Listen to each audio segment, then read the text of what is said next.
Chapter 10:27. At this time, Margot's mind was filled with the idea of going out of the camp to fight and defeat the king of Dionia. He did not care about the news that the defenders of Serenus had attacked. Instead, he sent a messenger to inform Hasdrubal to defeat the defenders of Serenus as soon as possible, and then rush out of the camp to fight with him. At the same time, he sent a messenger to inform Stichamo and Casago to get ready. The camp had been restored, and the Dionia defenders were no longer a threat. Instead, it was more advantageous for them to capture the port. Preparations for the battle outside the camp were also in progress. Everything was in Carthage's favor. Margot stood on top of the city wall, his hands on the bricks as he stared at the two dazzling banners of the Dioninian army outside the camp like a tiger lurking in the bushes, ready to pounce on its prey. However, an anxious cry broke his fantasy. Lord Margot! Lord Margot! Not good. The Dionysian army attacking from the port is very large, and their attack is fierce. Our troops in the city have begun to retreat. What? Margot, Pamilka, and the surrounding attendants were shocked. What the hell is Hasdrubal doing? Margot roared angrily. Lord Margot! No wonder there may be less than 20,000 enemies outside the camp. They may have hidden their main force in the port of Serenus. Pamilka suddenly realized. Of course, Margot also understood. Since Dionia had colluded with the Namibians, taking advantage of the Namibian rebellion and the unrest in the camp, it would be more difficult for the Dionian army to attack from the outside because the Carthaginian camp was protected by the city walls. On the other hand, it would be easier to launch an ambush in the port and launch a counterattack when the Carthaginian attacking army was tired. Margot had no time to reflect on his negligence. The situation had taken a turn for the worse. He immediately realized that Hasdrubal's army had been defeated by a strong enemy. Now that the troops in the camp were scattered, it was probably too late for them to rescue Serenus. The only thing he could do now was to focus on defending Carthage's camp. He made up his mind and decisively issued an order. Immediately inform Casago and Stichamo to lead the army to defend the inner wall of the camp. Stop the Dionysian army from attacking the camp and guide. Before Margot could finish, the deafening sound of fighting came from the south of the camp. Everyone's expression changed again. It turned out that Carthage's army had been defeated too quickly, and the Dionysian army's pursuit was also very fierce.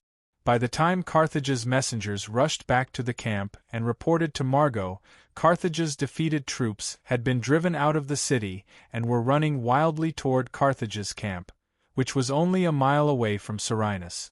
The soldiers of the Legion of Dionysia were in hot pursuit. In order to capture Serenus, Margot had painstakingly built the earthen wall connected to the outer wall of Serenus.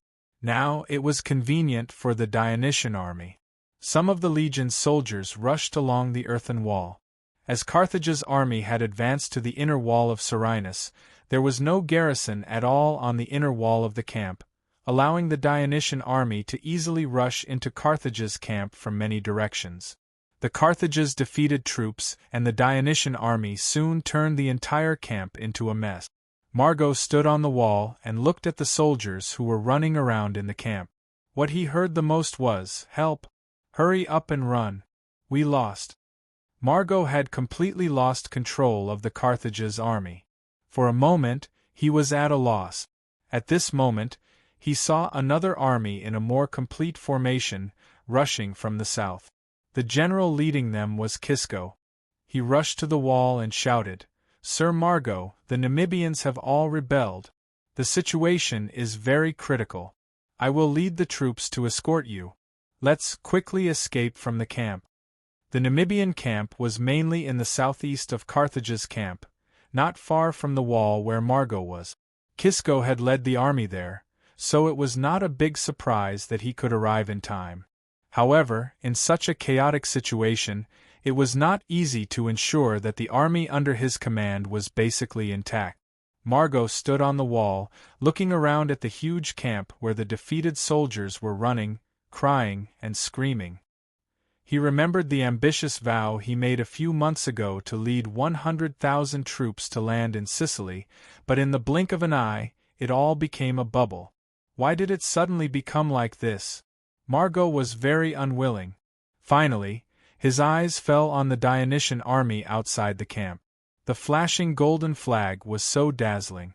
An idea suddenly came to his mind. He shouted, "Kisco, lead your troops and follow me out of the camp." The Carthaginian camp was filled with dust, and the clamor was deafening. There were still soldiers escaping from the camp gate. The Dionysian army outside the camp naturally noticed it. It was obvious that the plan they had drawn up beforehand had succeeded. Divers and the rest were very excited. Hence, Divers gave an order: advance the army. Approach the eastern gate of the camp and stop the escaping soldiers. This time, Tormid did not raise any objection.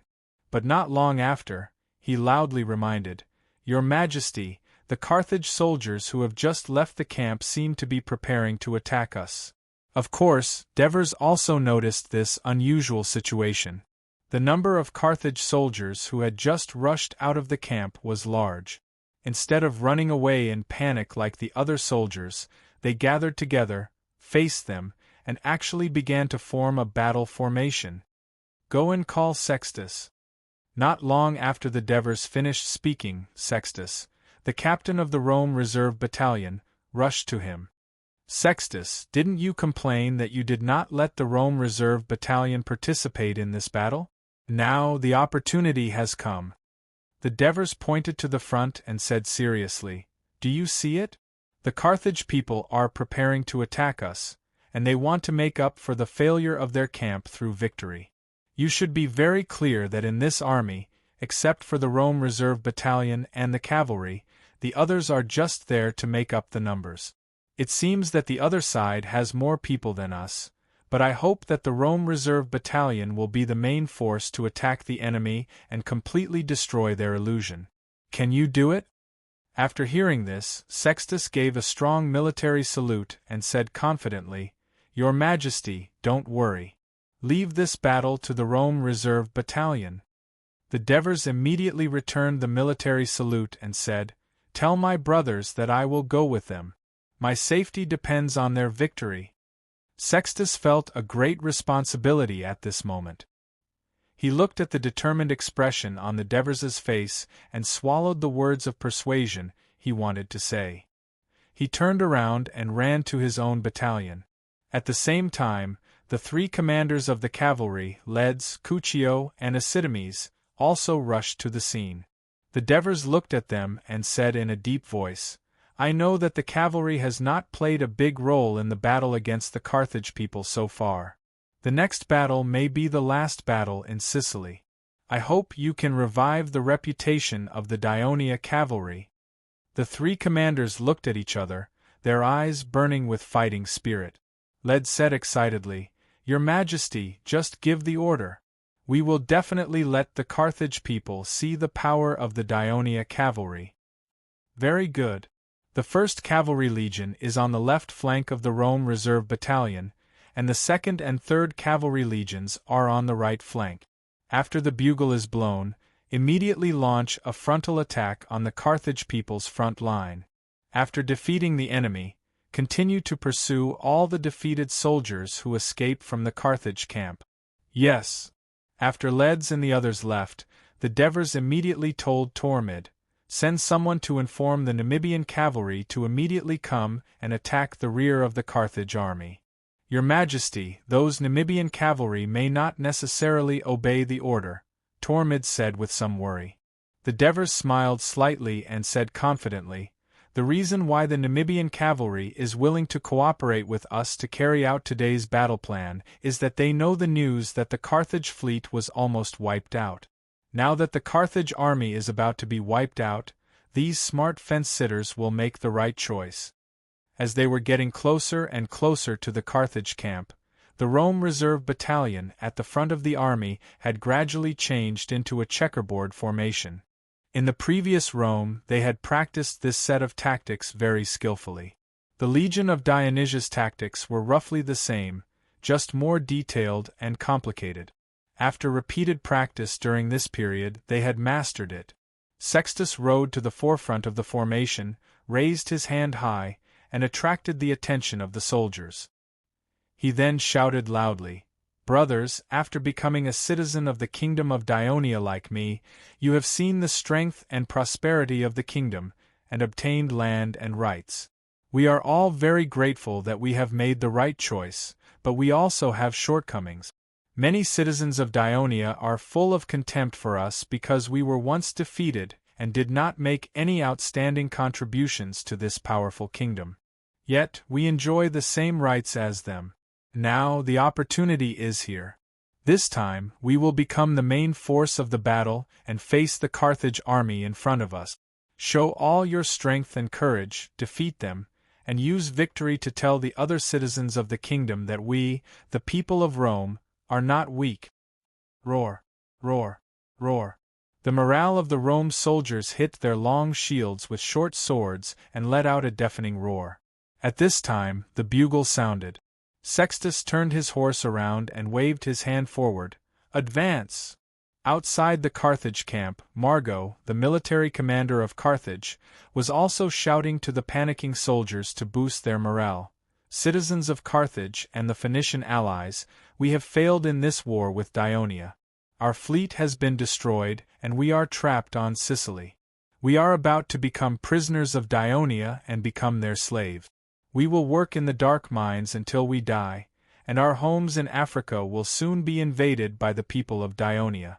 Are we willing to bear the miserable fate that the lowly people of Dionia want to impose on us?" The soldiers raised their heads one by one, and their eyes that were originally depressed were now focused on Margot. Margot struggled to point to the front and roared, "Do you see the Dionysian army in front of you? The king of Dionia, who brought us disaster, is in that army. Warriors, show your courage, defeat them, and capture the king of Dionia, and we can go home safely." Chapter 10:28. The soldiers tightened their grip on the spears in their hands and rekindled their desire to fight. "Lord Margot, the Dionia army has sped up and seems to be ready to attack us first." Kisco hurried over to warn him. "Just in time. Let the soldiers speed up too," Margot said, dismounted and slapped the horse's buttocks. The war horse neighed and turned to run away. Then Margot said to the guards behind him, "Give me a shield and a spear." Kisco quickly stepped forward to stop him. "My lord, you should be commanding from the back, not—" Margot interrupted him loudly. "Don't say any more. Today I want to fight with the soldiers." At this moment, the people around him were deeply moved. Pamilca, the adjutant, and the young nobles of Carthage, who were once ridiculed by Margot, dismounted, picked up their shields and spears, and stood beside Margot. Margot looked at them, smiled, and said with pride, "Today, let us fight together for Carthage." Kisco hurriedly took more than 6,000 Phoenician soldiers out of the camp.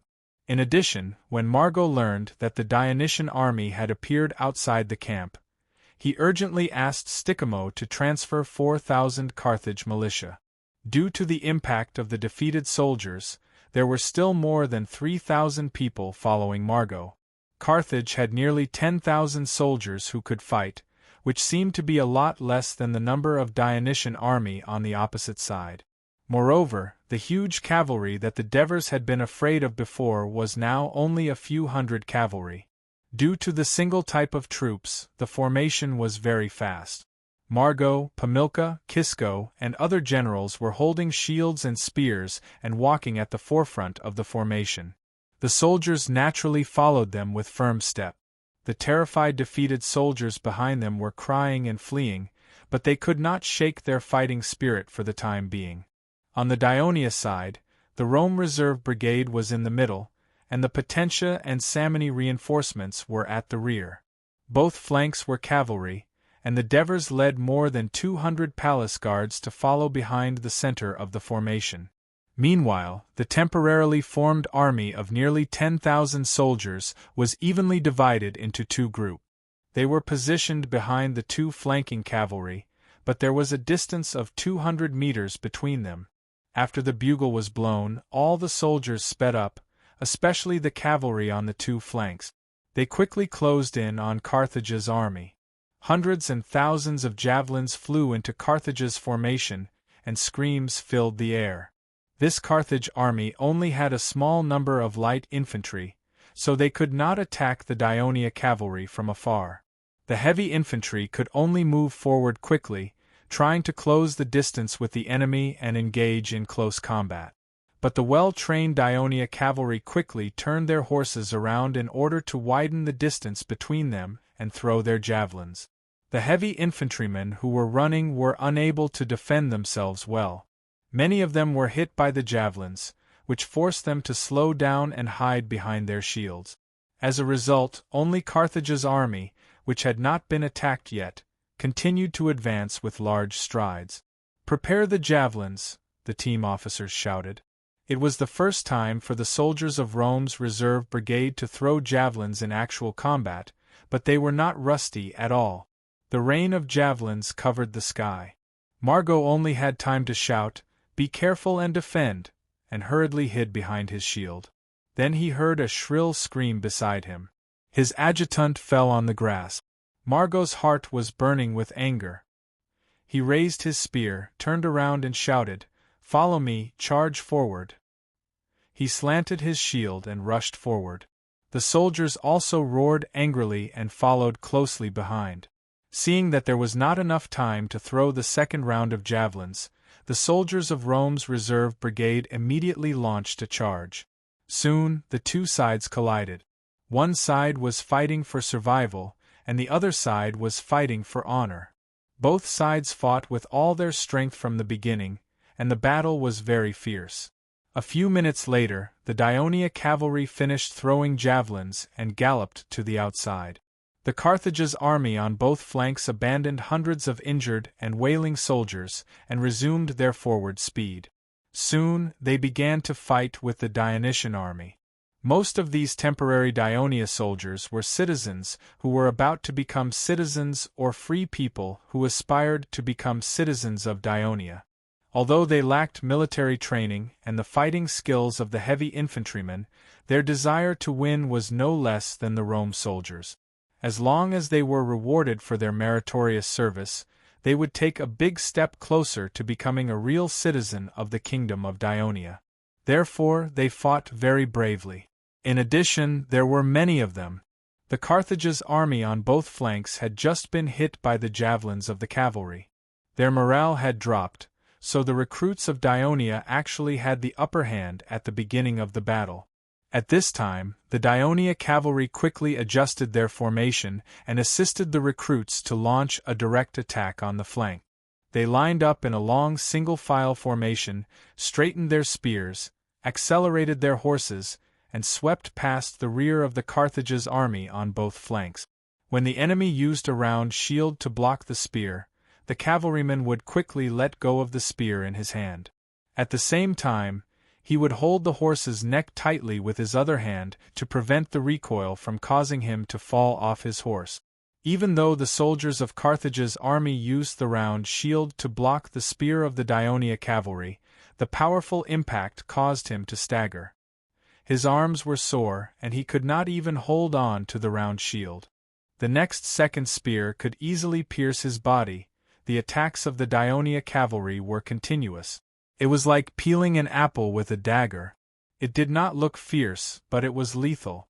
As time passed, the Carthage's army on both flanks was on the verge of collapse.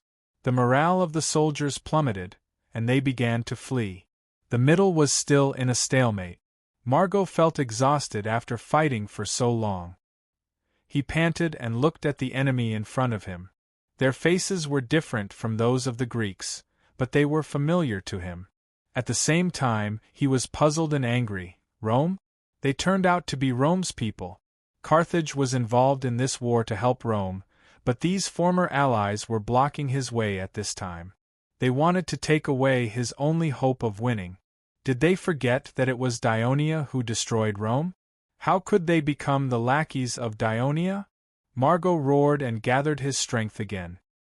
He slammed the round shield forward desperately, and then stabbed the spear in the middle of the enemy's chest. Unexpectedly, the spear broke. Margot, who was caught off guard, immediately fell forward. Lord Margot! The soldiers on both sides desperately rescued him from the enemy's spear. Margot struggled to stand up. Due to exhaustion, his arms were sore and his vision was blurred. He raised his head with difficulty. The Dionia flag that was raised high behind the enemy was so dazzling, and it was so close to him. Why are we fighting so hard? But we can't break the formation of Rome and kill the king of Dionia. If my Iberian army is here, we can do it. We can catch that damn king of Dionia. At this time, there was a sudden commotion behind Margot, and it spread rapidly. He heard the panicked shouts of the soldiers. "Oh my God, it's the Namibian cavalry!" He looked back subconsciously, only to see the sky full of arrows flying toward him, and then there was a sharp pain on his cheek. There were defeated soldiers everywhere outside the Carthage camp. The soldiers of the Legion of Dionysia were in hot pursuit. Coupled with thousands of cavalry sweeping back and forth, not only did these defeated soldiers fail to regroup, but it also posed a threat to the Dionysian army, which was scattered due to the pursuit. Many Carthage soldiers also surrendered because they had no hope of escaping. This time, Devers did not let the army chase after the victory. When dusk came, he quickly issued an order: withdraw the troops back to the city. On this day, in the battle at Serenus, the Dionysian army joined forces with the Namibian cavalry and purposely retreated inside the city to attract the main force of the Carthaginian army to continue attacking. Then, they coordinated with the Carthaginian army and launched a fierce counterattack. At the cost of only 2,000 casualties, they completely defeated the Carthaginian army. On the other hand, on the Carthaginian side, more than 30,000 Namibian soldiers and Namibian generals rebelled one after another. The rest of the troops had experienced the siege of the city and 2 battles, suffering more than 6,000 casualties. In the process of escaping, nearly 8,000 people were captured. The remaining Alpha, Beta, and Gamma soldiers either fled west to Mazara City or north to Segesta. A small number of soldiers fled in the wrong direction in panic. They spent a night in the mountains in the east, starving and cold. The next day, they took the initiative to return to Serenus City and asked the Dionysian army to take them in. At dusk, Devers led the palace guards into Serenus. He decided to hold a banquet, which he rarely did. Due to the long siege, the 2 sides repeatedly fought in the city, leaving it in ruins. The banquet was held at the temporary residence of the commander of the Sicilian fleet in the port area. After intense preparations, food and drinks were served on the table in the evening. The legion commanders and 2 staff officers arrived one after another. They were surprised to find that the specific location of the banquet was not in the hall, but in the courtyard behind the entrance. This relatively spacious open space was filled with dozens of tables, and their king was sitting at the centermost table. This made it impossible for them to sit down according to the usual custom. They could only sit in a circle around Devers under the guidance of Marcius. Devers did not order the banquet to start immediately. Instead, he first asked about the process of today's battle and the casualties of the army. Except for the 1st and 2nd legions, which caused a little more casualties when they defended the inner city wall against the fierce attack of the Carthage army at the beginning, the other legions basically suffered little casualties. However, they seized a lot of loot. In addition to capturing nearly 10,000 soldiers, they also completely seized the supply camp of the Carthage camp. The mountains of food and a large number of ordnance made the logistics officers who went to count them smile from ear to ear. Not to mention, they also seized more than 2,000 war horses. Therefore, every legion commander looked relaxed and talked happily. Chapter 10:29. At this moment, the guards outside the gate shouted, "The leaders of Namibia have arrived." Subsequently, dozens of Namibians in shabby clothes, some of whom had not even washed their clothes, walked into the courtyard uneasily. Only then did the generals understand why so many tables had been set up. The Devers stood up and said loudly with a smile on his face, Welcome, our new friends of the kingdom of Dionia. Please sit down. As soon as the Devers finished speaking, Henoboris, who was next to him, immediately translated loudly. He did not speak Namibian. He spoke Carthage. Over the years, he had assisted the king of Devers in researching information about Carthage, so he began to learn Carthage on his own. He was now fluent in it. Under Carthage's rule for a long time, most of the leaders of the Namibians could speak Carthage. After Henoboris translated, the Devers immediately began to applaud. The generals followed his lead and clapped one after another. The Namibian leaders felt the goodwill of the Dionia people and felt a little relieved. They were led to their seats by the soldiers.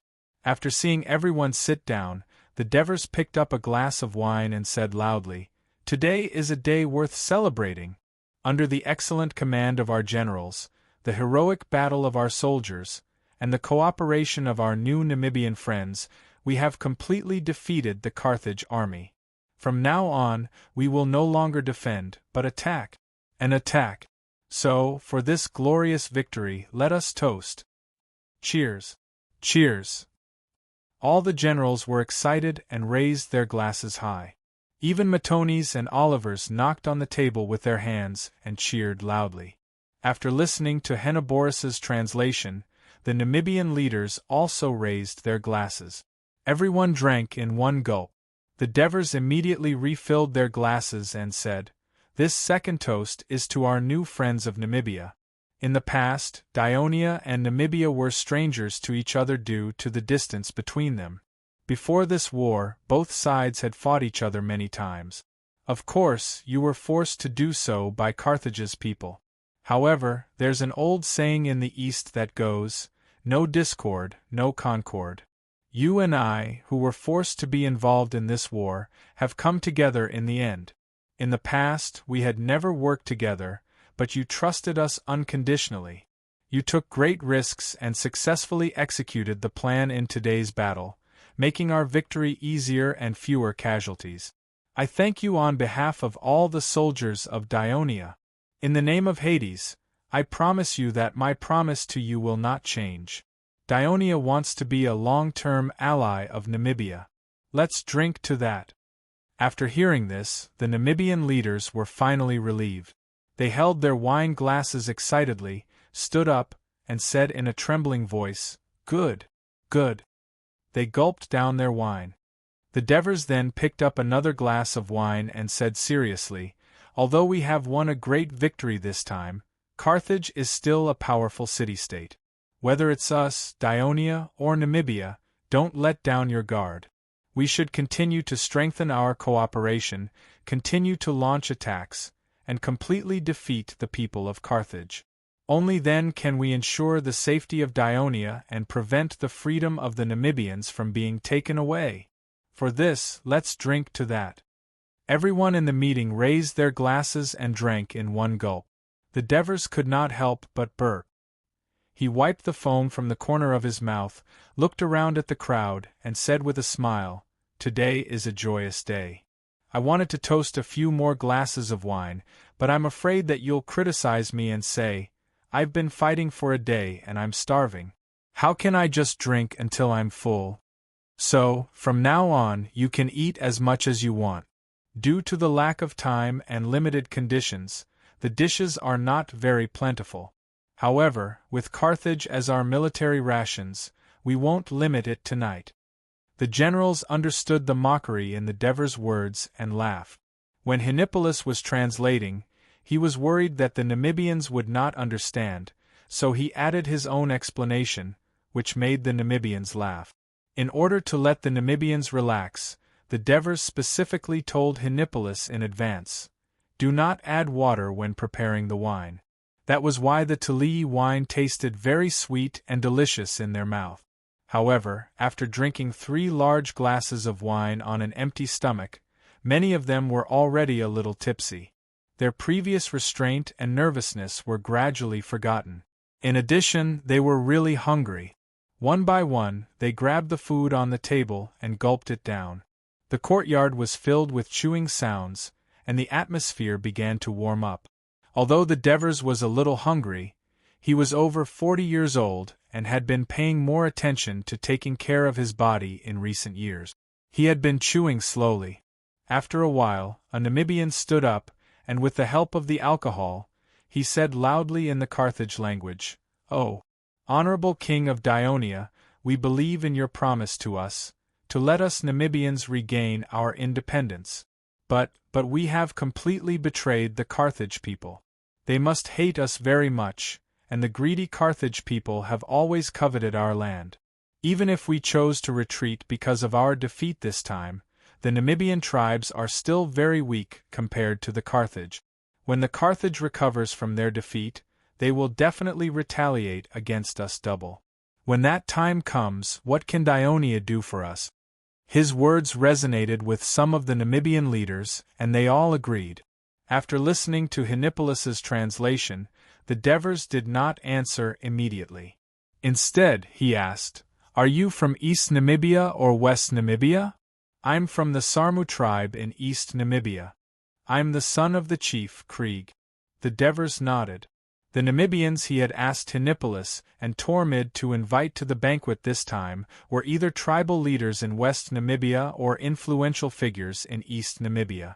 The Devers knew very well that compared to the West Namibians, Carthage's control over East Namibia was stricter and more oppressive. This also made the East Namibians very afraid of Carthage. When he sent spies deep into the Carthage camp in an attempt to unite with the Namibians, the West Namibians were more active. Today they were the first to rebel. Although the East Namibians were more numerous, they did not respond as much. Of course, this was also related to their different organization in the Carthage army. In the end, when they saw the main force of the Carthage army, the Iberian army was completely defeated and the Legion of Dionysia soldiers were right in front of them, they hurriedly launched a rebellion. It was more like an act of desperation to save themselves. The Devers understood this better. He said with a gentle expression, "Through this cooperation, I believe that we both know each other's sincerity. Since we have a common enemy, why don't we continue this cooperation and let Dionia and Namibia become a long-term alliance? Whether it's a year later or 5 years later, as long as another force dares to attack one of us, the other side will take the initiative to declare war on that force. Both sides will work together to defeat the enemy. What do you think? Establish a long-term alliance." Krieg thought for a moment and smiled in relief. "This is a very good suggestion. In this way, we have nothing to worry about. It's good to become a long-term alliance." "I agree." "Agree. When will we become allies?" Many Namibians expressed their agreement excitedly. At this time, another Eastern Namibian stood up and asked, "Respected King of Dionia, we Eastern Namibians live in the interior of Africa. The coast is controlled by Carthage and his Phoenician allies, and Dionia is far away in Italy and Sicily. If Carthage sends troops to invade our territory in the future, we won't be able to inform you in time. By the time you find out, I'm afraid that many tribes will have been captured and destroyed by Carthage. In that case, an alliance doesn't seem to be of much use." The excitement on the faces of the Namibians quickly faded, especially the Eastern Namibians. The words of this compatriot made them suddenly realize that an alliance with Dionia did not seem to be able to eliminate the danger they were facing. Devers laughed and said loudly, "You don't have to worry. After Dionia annihilates the Carthage army in Sicily, they are not going to stop. We are also going to land in Africa and attack Carthage's Phoenician allies, and eventually launch an attack on Carthage city. Only by completely defeating Carthage, this greedy city-state will sign the agreement and agree to return your land and release your compatriots who have been enslaved by them. At the same time, we Dionia will also build a few towns on the coast of Africa, so that we can monitor Carthage closely, strengthen our ties with you, and at the same time we can conduct fair trade with you and improve your lives." At this point, the Devers noticed that the Namibians were looking at them with bright eyes, and their faces were once again filled with excitement. The surrounding Dionysian generals were astonished. After all, apart from telling Heliborus part of the plan in Davos' mind, he did not reveal it to anyone else. However, the eyes of people like Amintas, Matones, and the others were also shining because this meant that even if the war in Sicily ended, this war would continue, and they would have more opportunities to contribute.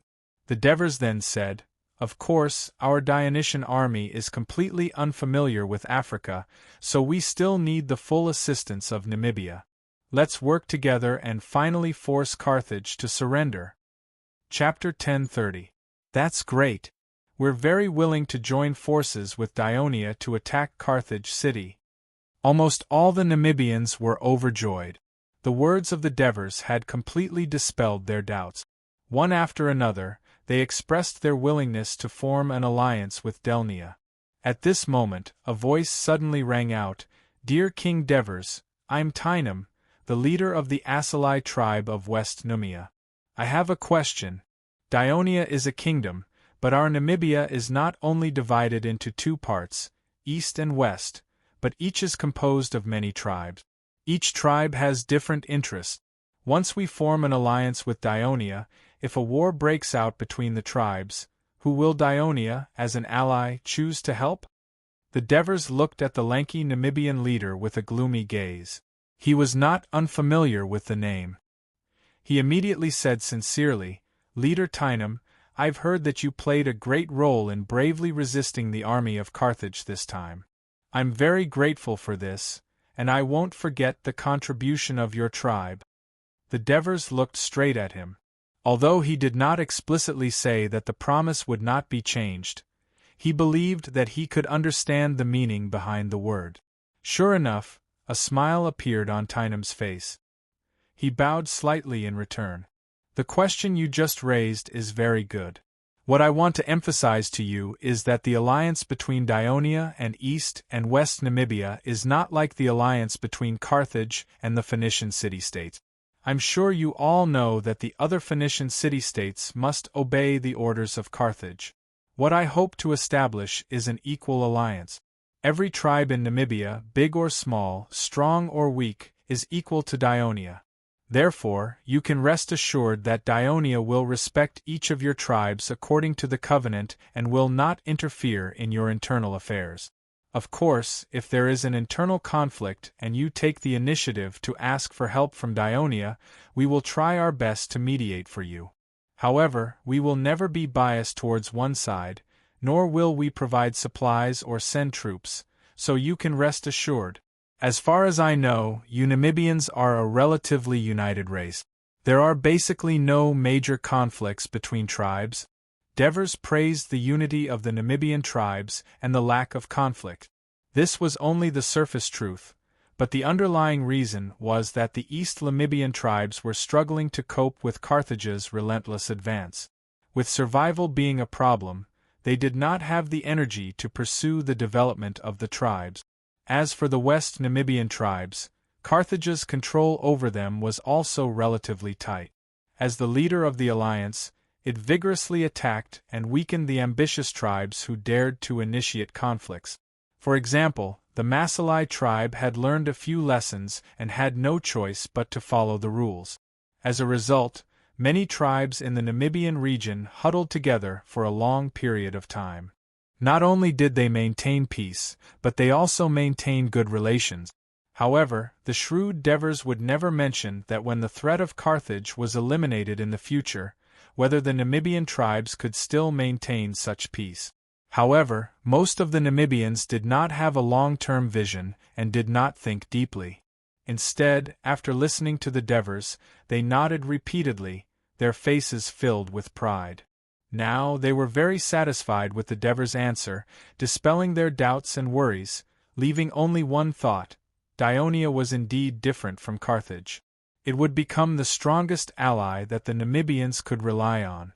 Therefore, they raised their glasses and toasted the Devers to express their gratitude. The Devers and the generals also raised their glasses in return, and the atmosphere of the banquet became even more enthusiastic. Late at night, the banquet ended. One by one, the Namibians left drunk and satisfied. The generals also returned excitedly because the war would not end soon. Only Henoboris did not leave. He followed the Devers into the living room. The servants brought hot water and clean linen. The Devers covered his face with the linen that occupied the hot water. He immediately felt that under the hot air, all the pores on his face opened up, as if the smell of alcohol had been taken away, and his spirit was refreshed. He lay on his back for a long time until the linen became cold.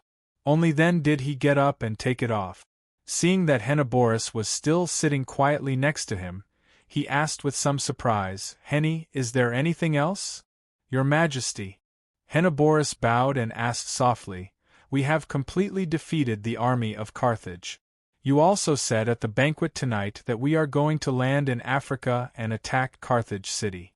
So, is there still a need to negotiate with the people of Carthage?" "Of course there is a need to continue negotiating." The Devers explained patiently, "Our army cannot relax against the remnants of the Carthage army that escaped into Segesta and Mazara. We have to continue attacking. Also, Mazara, Segesta, Eryx, Sicans. These remnants of Sicily Island need time to subdue and deal with them to ensure that we do not have to worry about the future. So, if the army wants to land in Africa, I'm afraid it will take some time. And during this time, I don't want the people of Carthage to completely see through our true intentions and think of all ways to fully prepare for defense. This will cause great difficulties for our landing army. So, we have to continue acting with them, relax their vigilance, and buy us time. Your Majesty, this victory will probably make the people of Carthage even more anxious to negotiate with us. If we continue to negotiate according to the previous conditions, it is very likely that the people of Carthage will agree." Henoboris' reminder made the Devers fall into deep thought. After a moment, a smile appeared at the corner of his mouth.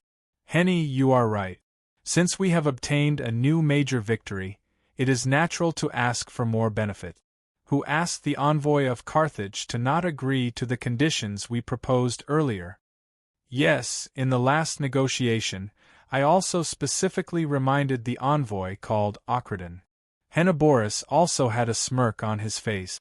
"This new condition is to let the people of Carthage cede the southern part of Iberia to us. What do you think?" The Devers asked. The gold and silver mines in the southern part of Iberia are an important source of precious metal trade. We previously occupied Sardinia, and now we want the southern part of Iberia. If the people of Carthage agree, their precious metal trade will be completely destroyed, and their treasury revenue will also plummet. I don't think they will agree easily. What's more, the interior of the southern part of Iberia was developed by the Maganid family after more than 10 years of painstaking effort. It is their foundation, and they will definitely not agree to this condition.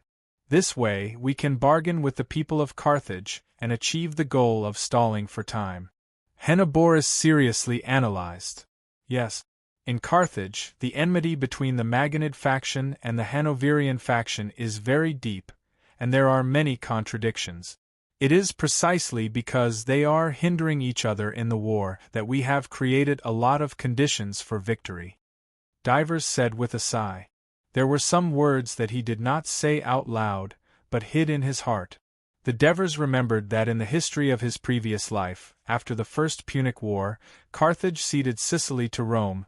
Sardinia was later ceded, but the Hannibal family mainly relied on the financial and manpower accumulated from developing the southern part of Iberia to cause a huge disaster to Rome in the Second Punic War. Therefore, the condition he proposed was not just to stall for time, but he was determined to completely occupy this treasure land and not give Carthage a chance to make a comeback. Your Majesty, are we really going to attack the city of Carthage and completely destroy Carthage? Henoboris' voice brought the Devers back from his thoughts. Looking at the court clerk's worried face, the Devers smiled. Why? You can't bear to? I'm worried that attacking the city of Carthage will cause a lot of casualties to our army. Henoboris did not completely tell the truth. Although his attitude towards the envoy of Carthage during the negotiations was bad, as a highly educated citizen of Dionia, he had gradually developed a considerable interest in the culture created by the people of Carthage through his research on Carthage over the years. He did not want such an ancient and glorious city to be completely destroyed. The Devers did not expose his thoughts and calmly said, "In ancient times there was a giant snake. It was ferocious and extremely powerful, and no one dared to provoke it. But it had a shortcoming, and that was that it was very gluttonous. It ate from morning to night, and in the end it ate itself to death." Henoboris blinked and said, "Your Majesty, are you worried that expanding the kingdom too quickly will lead to danger?" The Devers stretched out his hand and counted down with his fingers. Campania, the Samni Mountains, the Latin region, Corsica, Sardinia, all of Sicily, and if possible, the southern part of Iberia and the new towns in Africa. In this war, the land that Dionia has obtained has already exceeded the original size of its territory. Just to digest and absorb these lands and integrate the people of these lands into the kingdom of Dionia, we will have to spend a lot of time, manpower, and materials. This is not something that can be done easily. Africa on the other side of the sea is an even wider continent that we are completely unfamiliar with. The people of Carthage have lived there for hundreds of years and have great influence. To completely destroy them, we will have to pay a great price. And if we destroy Carthage, will we be able to replace Carthage's position in Africa? The Devers looked at Henoboris with a solemn expression. Chapter 1031. Henoboris thought for a while but did not answer. Devers said in a low voice, "No, I don't think so. Because Dionia has no foundation in Africana, those Phoenician city-states will be secretly dissatisfied with us. The Namibians in the east and west will pursue their own interests because Carthage has been eliminated and the shackles on their heads are gone. If we want to replace Carthage's position, we may have conflicts with them. There are also Mauritanians and Libyans in the land of Africana. These are all races with a large population. Once Carthage no longer exists, Africana is likely to be embroiled in disputes, and we will be involved. It will consume a lot of our energy and material resources. Is it worth it? After all, the center of the kingdom of Dionia is in Italy. Not only do we have to consolidate our rule in Italy, but we also have to continue the strategy of developing northward. We can't neglect the essentials." Henoboris listened carefully and pondered for a while. He suddenly said, "We want to take Sicily, Sardinia, and southern Iberia to eliminate the threat of Carthage to the kingdom, but at the same time let Carthage continue to exist as a major force in the land of Africana, ensuring that the Namibians continue to rely on us. And we, Dionia, can mediate between the various forces, mediate disputes, and continue to increase our influence in Africana." Devers nodded and said, "Henny, you understand well. So in future negotiations, we need to grasp this well. Of course, our army will continue to exert pressure. I think Carthage will eventually agree to all our demands." When Devers said this, he could not help but think of Carthage in the history of his previous life. After the Second Punic War, they had lost all their colonies, but after decades of development, they regained their prosperity. This made the people of Rome nervous and eventually destroyed them. From the Devers' point of view, the people of Rome were frightened by Carthage. They always had a kind of persecutory paranoia. In fact, at that time, it was impossible for Carthage to pose any threat to Rome.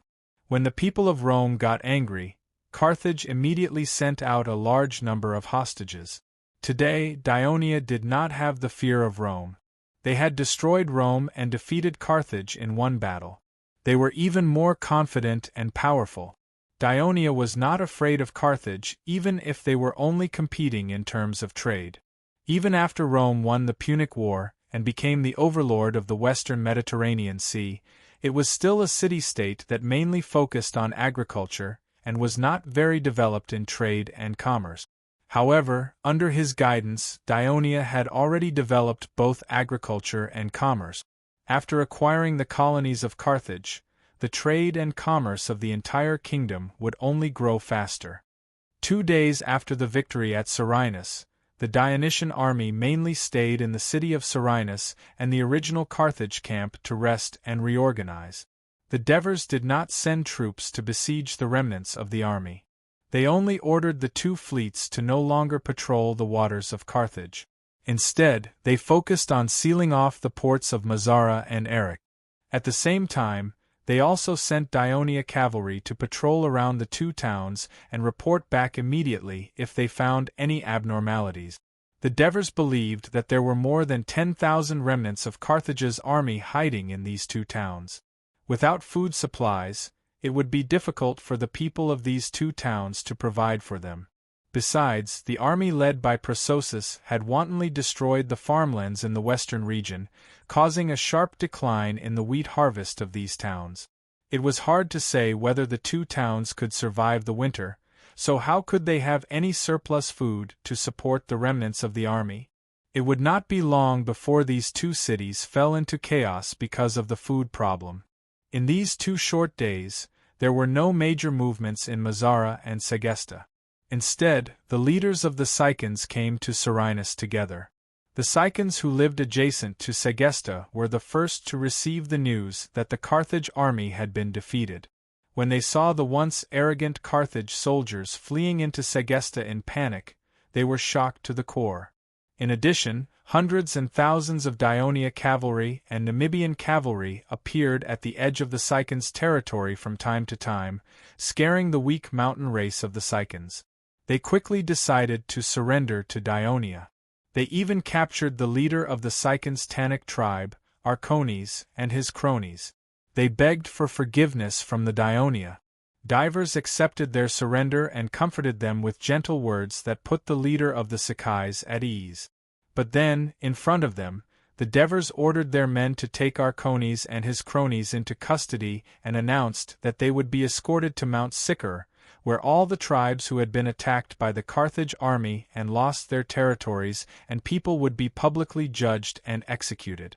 In the words of the Devers, any ally who betrayed Dionia should be severely punished. It made the leaders of the West Kai tribe nervous and alarmed them in their hearts. Margot refused to obey the Senate's order and insisted on attacking Serenus.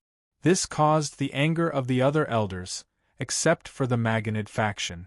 The Senate held meetings for several days, fiercely debating whether to give this bold military commander the most severe punishment. In fact, many of the elders secretly hoped that Carthage's army could take down Serenus, so that Carthage could regain some of his disadvantage in the following negotiations. On the night when the Carthaginian army was defeated, Mazara city sent out a few cargo ships. They took a huge risk and quietly sailed towards Carthage in the dark night. In the end, there was only one ship that successfully reached its destination. When the elders learned of this news, they were shocked for a long time and did not come back to their senses.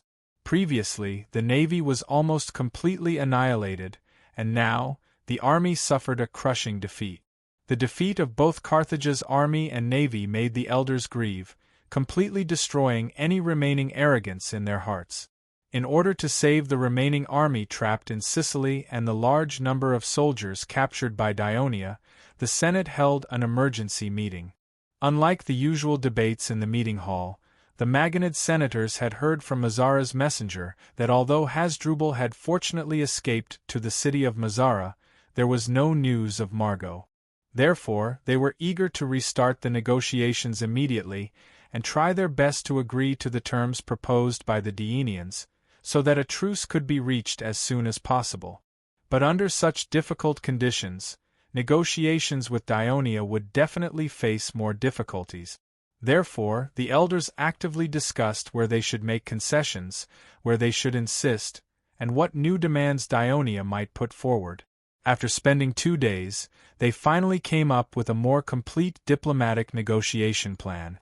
It was the first time for Carthage to pass a resolution on such a major issue in such a short period of time. During the meeting, the Senate also spent some time comforting the citizens of Carthage, who were crying in anger when they heard the news. Acradon once again acted as Carthage's envoy and sailed to Sicily. This time, he felt a great responsibility.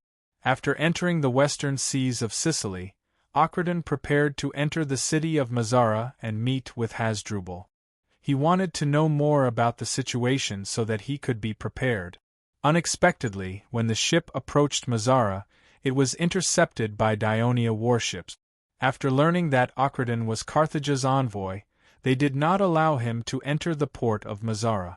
Instead, they suggested that he go directly to Serenus. Acradon, who was on the ship, saw many Daionia warships patrolling the port of Mazara. He felt the urgency of the situation and immediately ordered the ship to speed up to Serenus. The king of Daonia's encampment had moved from the Minoan west to Serenus. For the Dionysian army, this was a step of victory. However, for Carthage, this change meant that Carthage had completely lost this war. After Acradon arrived at Serenus, he requested to meet the king of Devers, but he was rejected. He requested to negotiate again, and this time, he was granted permission. The negotiations were held in an empty house in the port area. Acradon had entered the living room early to wait. Henoboris had delayed for a long time before he finally arrived. Acradon suppressed his dissatisfaction and went straight to the point. In the past few days we, the Senate, have discussed the conditions that you have proposed. We have decided to hand Corsica over to Daionia and Sardinia, except for Santa Iberia and Calaris, to Daionia. As for Sicily, we hope that Daionia can return it to us, and we, Carthage, will give up our responsibilities towards the other city-states and territories in western Sicily. Arax, Mazara, Segesta, Palermos, and so on are all independent city-state. Whether Daionia wants to annex them or make them its subordinates, Carthage can negotiate with them on its own. Carthage will not interfere in any way. After that, Acradon looked at Henoboris, but he was a little nervous. In fact, the bottom line that the Senate gave him for the negotiation was to agree to all the conditions that Daionia had put forward. However, since it was a negotiation, he could not show all his cards at the first meeting. He had to bargain for a while. Now, Acradon was most worried that Daionia would use this victory to once again demand an exorbitant price and put forward new conditions. Sure enough, after listening to Acradon's words, Henoboris sneered repeatedly. "Lord Acradon, when you first came to negotiate, I said, if Carthage does not agree to our conditions as soon as possible, we may have to increase the price in the next negotiation. In the end, you took a chance and not only delayed the negotiation, but also let your army attack Serenus during the negotiation." Chapter 1032. At this point, Henoboris crossed one leg, tapped the negotiating table with his right hand, and said mockingly, "And the result? The Carthage army in Sicily suffered a crushing defeat. More than half of the 100,000 troops were lost, and the rest are not far from destruction. At this time, it is a little inappropriate to use this condition to negotiate." Acraton's heart sank.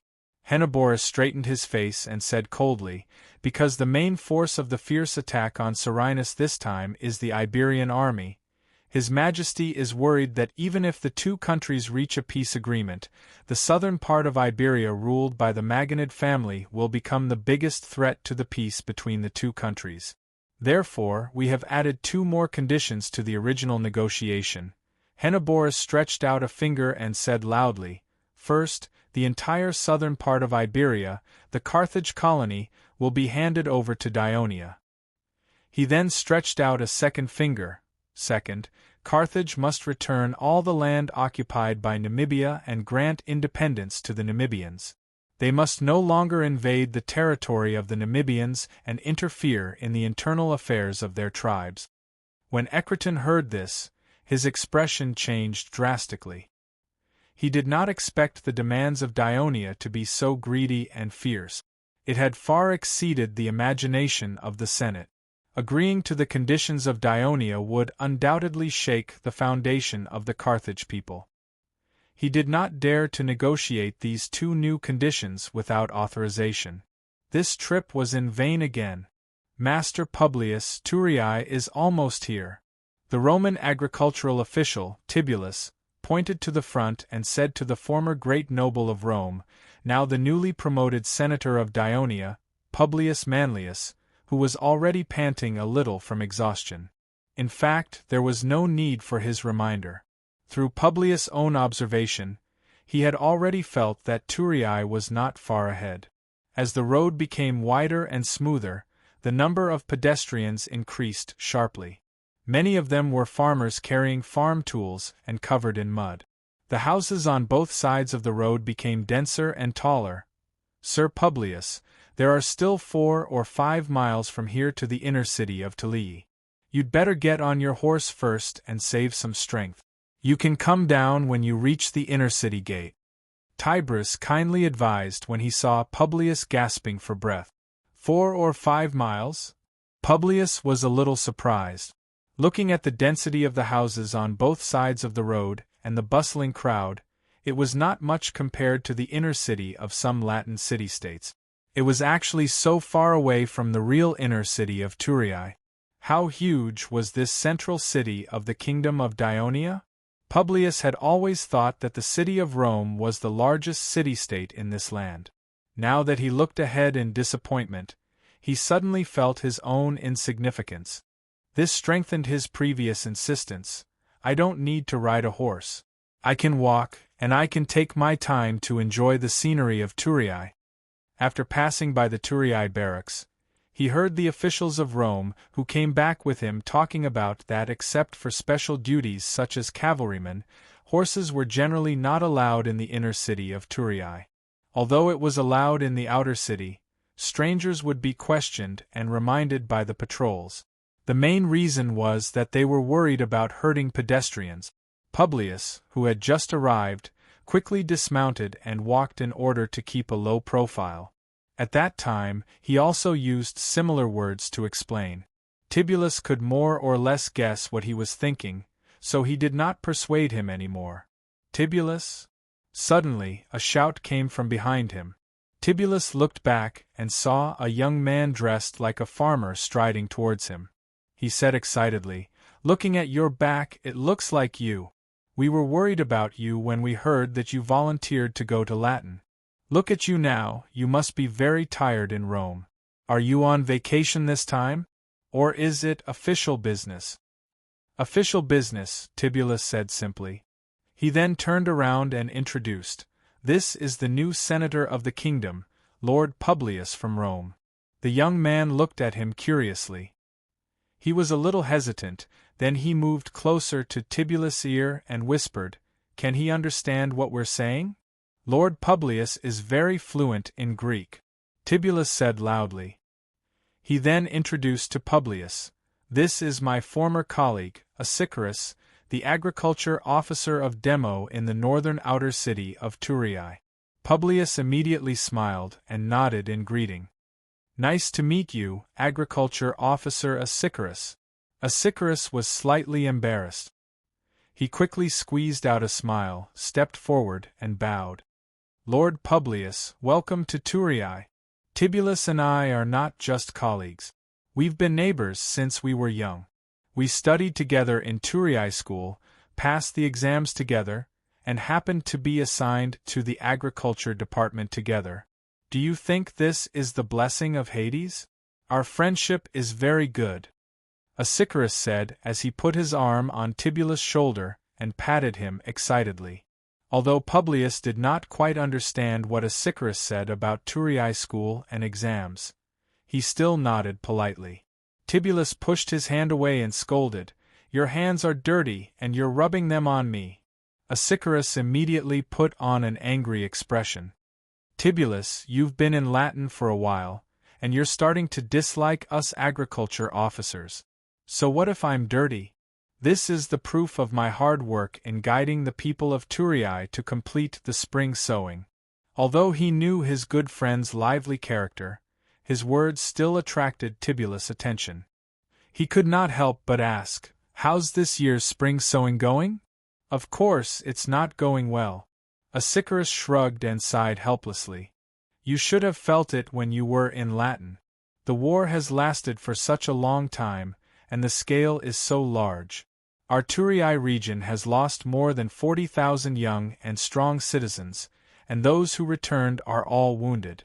Think about how great the impact this has on Turii's agriculture. Now, there's a shortage of labor here. Not to mention the spring sowing, the autumn harvest has already given our Turii agriculture officers a headache. We've applied to Governor Lucius and used a large number of the kingdom's slaves. We've also promised to shorten the period of becoming a citizen of the kingdom and recruited many free people.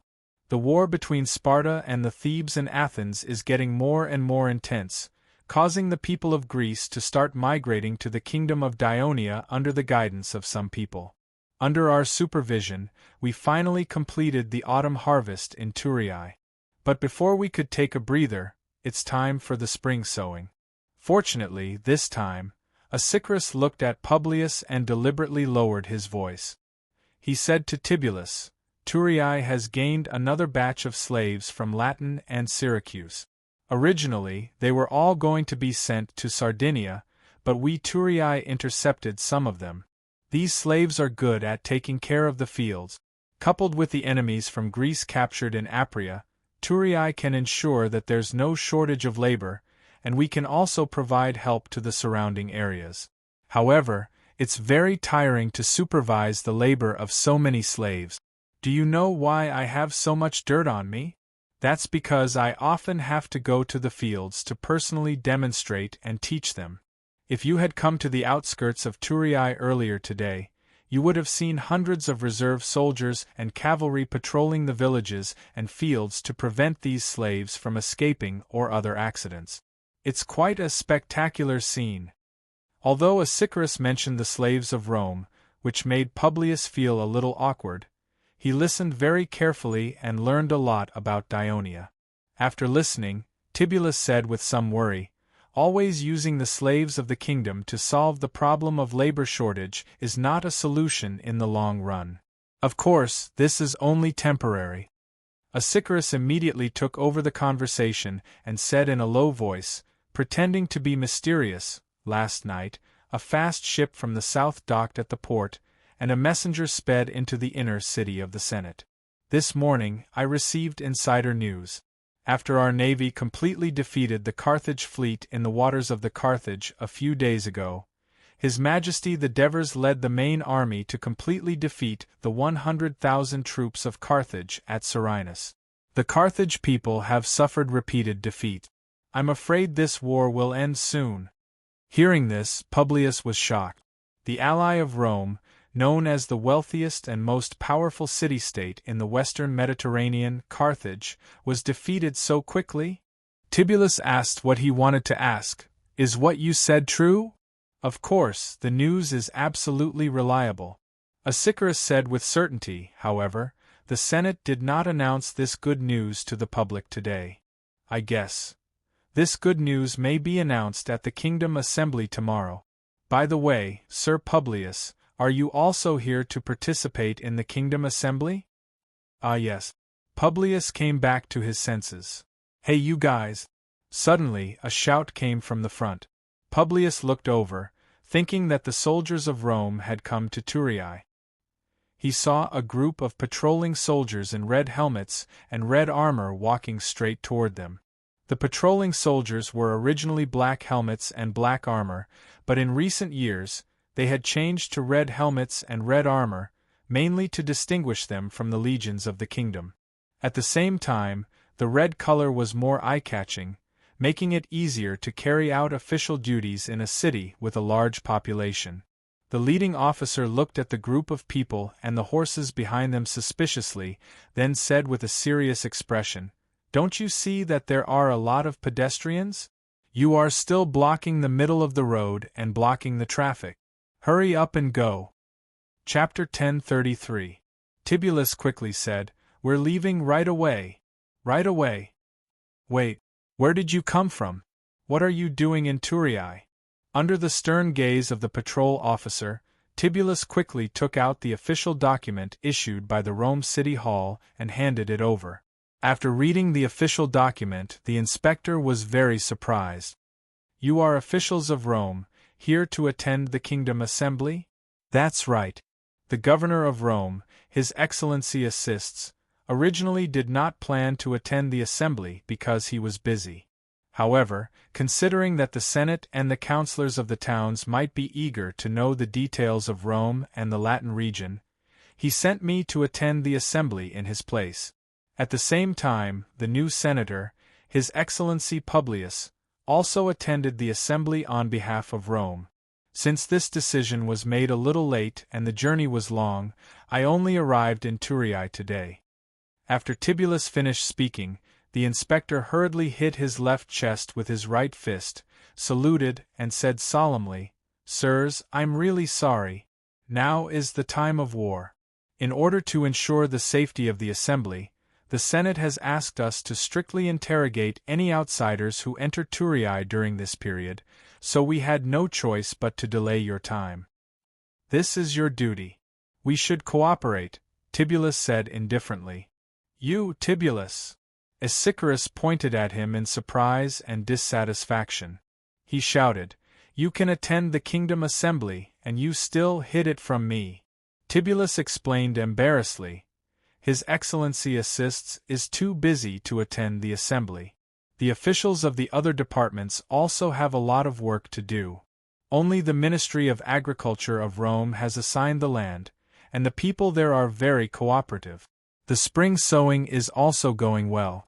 I'm relatively free, so he gave me this task." "That's pretty good," Issachus said with envy and regret. "You are now the city's agriculture officer, and I'm still the agriculture officer of Demo. If I had known this, I would have gone to Latin with you." "You can't compare it like that," Tibullus quickly comforted him. "You are in charge of Demo in the central city of Thurii. Whether it is rank or influence, Rome can't compare." When Publius heard this, he felt slightly uncomfortable. "I'm sorry, sirs." The patrol officer loudly interrupted their conversation and reminded them, "The Thurii City Hall issued an announcement this morning. To ensure the smooth convening of the Kingdom Assembly tomorrow, the inner city gate will be closed early at sunset. There's not much time left." As he spoke, he pointed to the sky. Tibullus immediately became nervous and cast a reproachful look at Issachus. Issachus immediately defended himself. "You can't blame me. I went outside the city early in the morning to supervise the slaves' work. How could I have time to read the announcement? Don't worry. I suggest you ride your horses and speed up. You will be able to get there in time." The patrol officer returned the document to Tibullus and suggested, "If you encounter another patrol team on the road, quickly show them this. Also, please control your horses well and don't hurt any pedestrians." Tibullus immediately expressed his gratitude and then instructed Aeschylus, "Go back and tell my parents that I'm going to the inner city to participate in the convention first. I'll go home to see them after the convention. Don't worry, I will pass on the message. Hurry up and go." After Tibullus and Publius bade farewell to the other attendants, they immediately mounted their horses and went to the center of the main road, rushing towards the inner city. On normal days, pedestrians would walk on the sidewalks on both sides of the road, and the streets were filled with carriages, wagons, and riders, so it was relatively smooth. However, on special occasions, not only would the flow of people increase, but the traffic would also increase sharply, causing congestion on the road. Therefore, before various celebrations and festivals, the Turin Town Hall would always send more patrols. For this year's Kingdom Assembly, the traffic in the outskirts of Turin was much better than in previous years. There were significantly fewer carriages and wagons on the main road. This was due to the effects of the long war.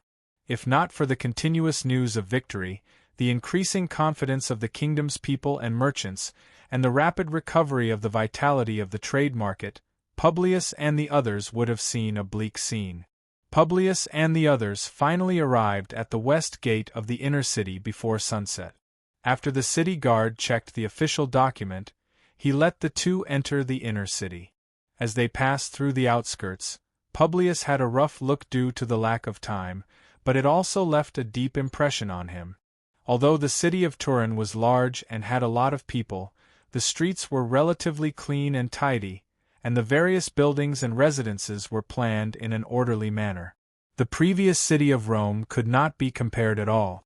It was no wonder that the Daionia had quickly begun to rebuild the city after occupying Rome. Obviously, they could not stand the filthy, narrow, and dense streets of Rome. But compared to the inner city of Turin, the outer city of Turin was a level lower. Publius walked on the 8-horse road paved with slabs of the same shape. The ground was extremely flat and clean, with not a speck of rubbish in sight. Tall trees and verdant herbs grew on both sides of the road, while water flowed from the gutters. There were not many people on the road, but all of them looked leisurely as they strolled and conversed softly. Publius was shocked by the road itself, because it embodied a civilization more advanced than Rome, and he could not help but feel that it was only natural for Rome to be destroyed by Daionia. That is the main temple of our kingdom, the Temple of Hades. It is a rare double temple in the entire Mediterranean Sea, and the temple also enshrines the statues of the sages and heroes who have made great contributions to our kingdom, as well as the souls of the warriors who died in battle. You must find time to go up the mountain to worship. That is the palace of Daionia. Let me tell you, a year ago, I followed Officer Buckos to the palace and was received by His Majesty. This is a high water bridge. It diverts the clear river water from the Zubari plain into the city, so that the people in the city do not have to leave the city to have clean water. It is said that its original design was inspired by His Majesty the Devers by Pluto. Tibullus proudly introduced the scenery of the inner city to Publius as he walked. Ever since Publius entered the city, he had been enjoying the scenery of the inner city, and the surprise on his face had not diminished for a moment. Look, that is the great council hall of the kingdom. Tibulus's shout drew Publius's gaze away from the high water bridge that stretched across half of the city. A huge round white building stood in front, immediately attracting Publius's attention. How is it? It's magnificent, isn't it? Tibullus said with envy and pride. That is the place where the kingdom assembly will be held tomorrow. That is also where you will work in the future, Sir Publius. It is indeed much bigger than the Senate of Rome. Publius composed himself and strode forward.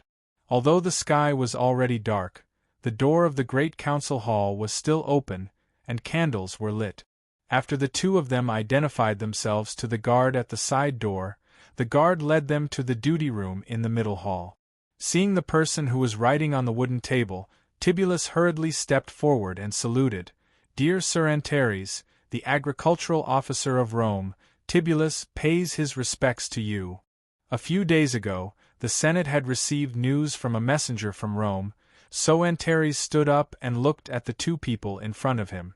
He was not surprised at all. Finally, you two are here. Only the two of you are left. It has been a long journey.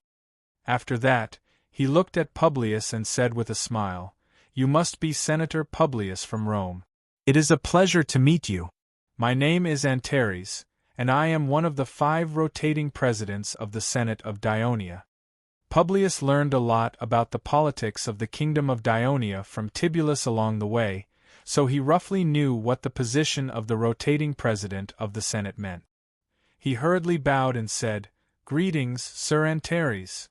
Antares saw that the man from Rome was a little nervous and reserved, so he did not continue to show his enthusiasm. Instead, he said with a straight face, I wanted to have a good chat with you and understand the current situation in Latin in detail. However, considering that you must be tired and hungry after a long and arduous journey, you need to have a good rest so that you can better participate in the kingdom assembly tomorrow. I won't take up any more of your time. We will find time to talk in detail during the conference. Without waiting for the two to respond, he immediately shouted, Prosanus. Sir, please give your orders. The disciplinary officer of the Senate appeared at the door. This is the newly promoted elder, Lord Publius.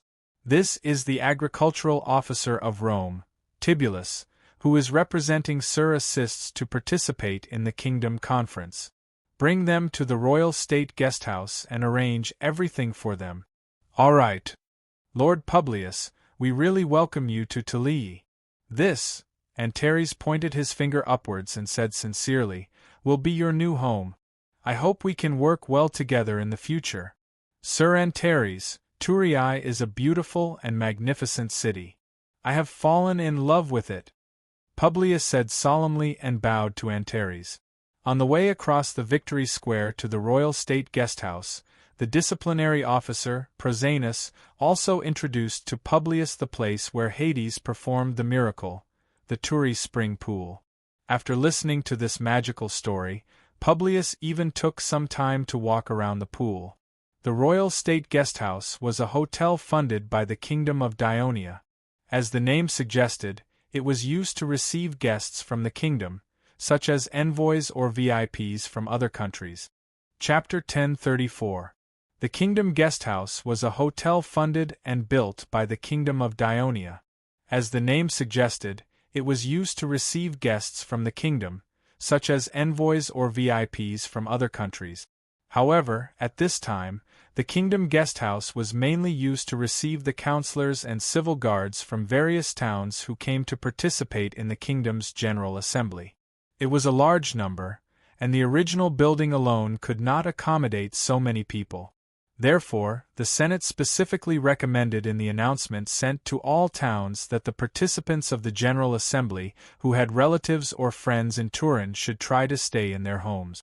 In the past few years, the Ministry of Construction had built 3 or 4 similar buildings and a few separate villas to the south of the Kingdom Guesthouse. They were all collectively known as the Kingdom Guesthouse, which basically met the need. It was almost the opening time of the General Assembly, so the hotel should be overcrowded. Even if there were rooms left, the conditions would not be too good. However, according to the replies from the town hall of each town, the Ministry of Foreign Affairs had prepared a list of accommodation in advance and sent it to the person in charge of the hotel. Publius and Tibulus, of course, had specially reserved rooms with very good conditions, especially Publius. He was not only a noble senator, but also a representative of Rome who had just joined the kingdom.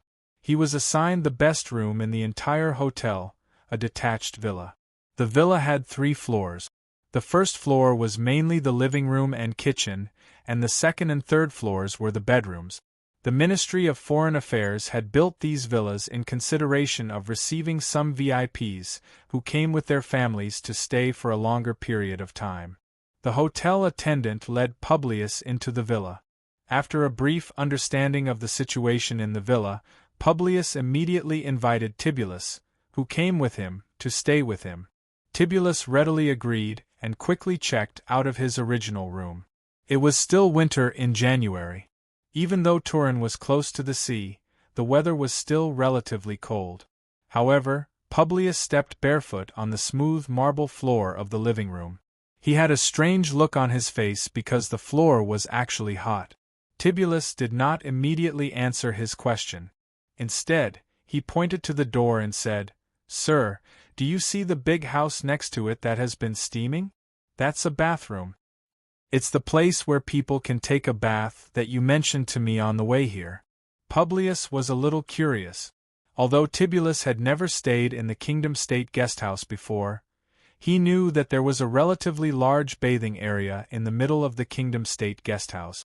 Therefore, he explained based on common sense, the reason why the floor is hot is that they must have directed the heat from the bathroom to the bottom of the floor and heated it up. It drew the heat down here? Publius stomped on the floor and was even more shocked. The underground isn't completely solid. When building this house, the craftsmen created many gaps under the floor to facilitate the flow of heat. Nowadays, the construction of bathrooms had become common knowledge in Turii. Tibulus explained fluently. After dinner, let's go to the bathing area. After listening to Tibulus' introduction, Publius said eagerly, "Sirs, you don't need to go to the bathing area. There's a bathroom in this house." The waiter who had just delivered dinner immediately introduced the place to them. Therefore, after dinner, the two entered the bathroom connected to the villa. Although the bathroom was not big, it had all the facilities that a general bathing area should have. In advance, the waiter had already informed the central bathing area. The hot water and steam passage leading to the small bathroom had been opened. By the time the two of them took off their clothes in the changing room and changed into wooden slippers, the bathroom was already ready. The two of them passed through the changing room and entered the first small room. The room was relatively cool. It was meant for people who came to take a bath to relax and slowly transition to the bathing state. However, Publius was obviously more anxious. He did not stay there for long. Instead, he pushed open the wooden door and entered the next small room. The temperature in this room was a little hot, and the temperature in the next room was even hotter. After passing through 3 small rooms in a row, the temperature became higher and higher. Publius began to sweat. When he pushed open the next wooden door, he saw a circular pool inside. He stepped on the stone steps and walked to the side of the pool. He stretched out his foot to test it. It was warm water, so he immediately jumped in. Publius submerged his entire body in the water, allowing the warm water to envelop his body and drive away the cold that he had suffered from the past 2 days of trekking in the mountains. After a while, he broke the surface of the water and shouted, "Ha!" He felt energized. Then, he saw Tibullus soaking in the bath, leaning against the wall with his arms on the edge of the pool, looking very pleased. As Tibullus rubbed his body with his hands, he said, "This bath is indeed not bad, but there's nothing special about it. It's just a little bigger than the bathtub at home." Tibullus smiled and said, "Lord Publius, you've only completed half of the bathing area. Don't jump to conclusions. Is there more behind?" Publius was somewhat surprised. Tibullus did not say a word as he pointed to a wooden door at the side. Publius got up and walked out of the bath. He pushed open the wooden door doubtfully and immediately felt a wave of heat hit him. The room was shrouded in white mist, and it was indistinct. Publius was still hesitating about whether to enter when Tibullus walked in first. He sat on the wooden stool in the room and said, "This room is called the fumigation room. It's the most important place in the entire bathing area, and also the place closest to the stove that boils the water. They even sprinkle hot water on the ground and turn it into mist from the heat, making it the hottest room. But according to the tourist doctors, moderately increasing the heat in the body will train the various organs in the body, speed up the blood flow, and eliminate the waste in the body. It's very beneficial to protect the body's health. I heard that most of the old senators like to fumigate like this." Before Tibullus could finish speaking, Publius immediately walked in and sat on the wooden stool. Soon, he felt that the room was hot and humid, and even breathing became a little difficult. Soon, he began to sweat profusely. Mixed with the mist, the sweat clung tightly to his skin, making his body feel especially heavy. Publius wanted to immediately get up and walk out of the room, but when he saw Tibullus's figure still sitting opposite him, he remembered what Tibullus had said. "The longer you persevere, the better it is for your body." So he endured it and leaned back in the chair to make himself more comfortable. In such a quiet room, the surrounding mist was thick, and he could not even see Tibullus's face clearly. The heat made him feel dizzy, as if he was drunk, and he had the urge to speak. "Turis is really a huge city. It's more prosperous than I imagined. It's much better than Rome," Publius said with a sigh. "According to the Senate's request, I'm moving to this city this year. But I think it won't be easy to have a house with so many residents in Turis." "That's true. The population of Turis has been increasing rapidly in recent years. I remember that last year, the population of the entire city and the entire Sabari plain, excluding the other towns in Turis, was 49,000. That's about 238,600 people, and this doesn't include the free citizens, slaves, and other floating population. With such a large population, the land for housing is very tight. You saw it when we entered the city. The outer city is so big because of the city's continuous expansion. Many of the cultivated lands have now been built with houses. The rent that the tourists get from renting out their houses is several times what they get from farming. The Ministry of Agriculture has reported this to the higher-ups several times, but His Majesty said, as long as the kingdom grows stronger, tourists will definitely develop rapidly. This is in line with its position as the center of the kingdom. The tourists have contributed a lot to the kingdom. Being able to earn money by renting out their houses is also a benefit that the kingdom has given them. As long as they pay taxes normally, there's no need to force them. As for the problem of food, the entire kingdom is providing for tourists. The people don't lack money, so we don't have to worry about them not having bread. His Majesty is right. The kingdom's territory is vast. The Catania Plain, the Orphemia Plain, the Capulia region, the Crotone region, and now the newly acquired eastern plains of Campania, the fertile lands of southern Sardinia, and Tibullus paused. The Latin plain. Besides, we can also obtain a large amount of cheap food from our ally, Egypt. Indeed, we don't have to worry too much about food. The tourists have contributed a lot over the years. They are the main force in every major war, so the casualties are the highest. Just like this time, before the war even ended, the civilian soldiers in the entire Tuli region have already suffered more than 10,000 casualties. They indeed deserve more. Tibullus had worked in the tourist Ministry of Agriculture for many years. When it came to land and housing issues in the city, he could not stop talking. Since tourists do not allow the sale of land, owning land here is like holding a golden hen that can continuously lay golden eggs. You don't have to worry about food and clothing in the future. However, the entire Sibari Plain, the entire tourist region had already completed the distribution of land 10 years ago. It is almost impossible for a new citizen to obtain land in Turis, unless he marries a tourist widow whose husband is dead and has no children. Just like this war, I believe there will be many widows. Sigh. Publius suddenly interrupted him. I have a question. If a tourist citizen dies in battle and has no children, can't the land be inherited by his family or other relatives? Literary Hall. Chapter 1035. Tibullus understood what he was thinking. He shook his head and said, there are no clans in the kingdom of Dionia, and the law states that women also have the right to inherit. After the husband dies, as long as it is proven that his wife has always been virtuous, she can inherit all of her husband's property. However, if she marries again, her new husband has to be married for at least 5 years before he can share his wife's property. Of course, that is unless there are special circumstances. However, you're a senator of the kingdom, so you don't need to worry about housing. Although there is no more empty space in the inner city, there is still a lot of public land in the outskirts of the city hall. This is all thanks to the order that His Majesty issued after the city was built.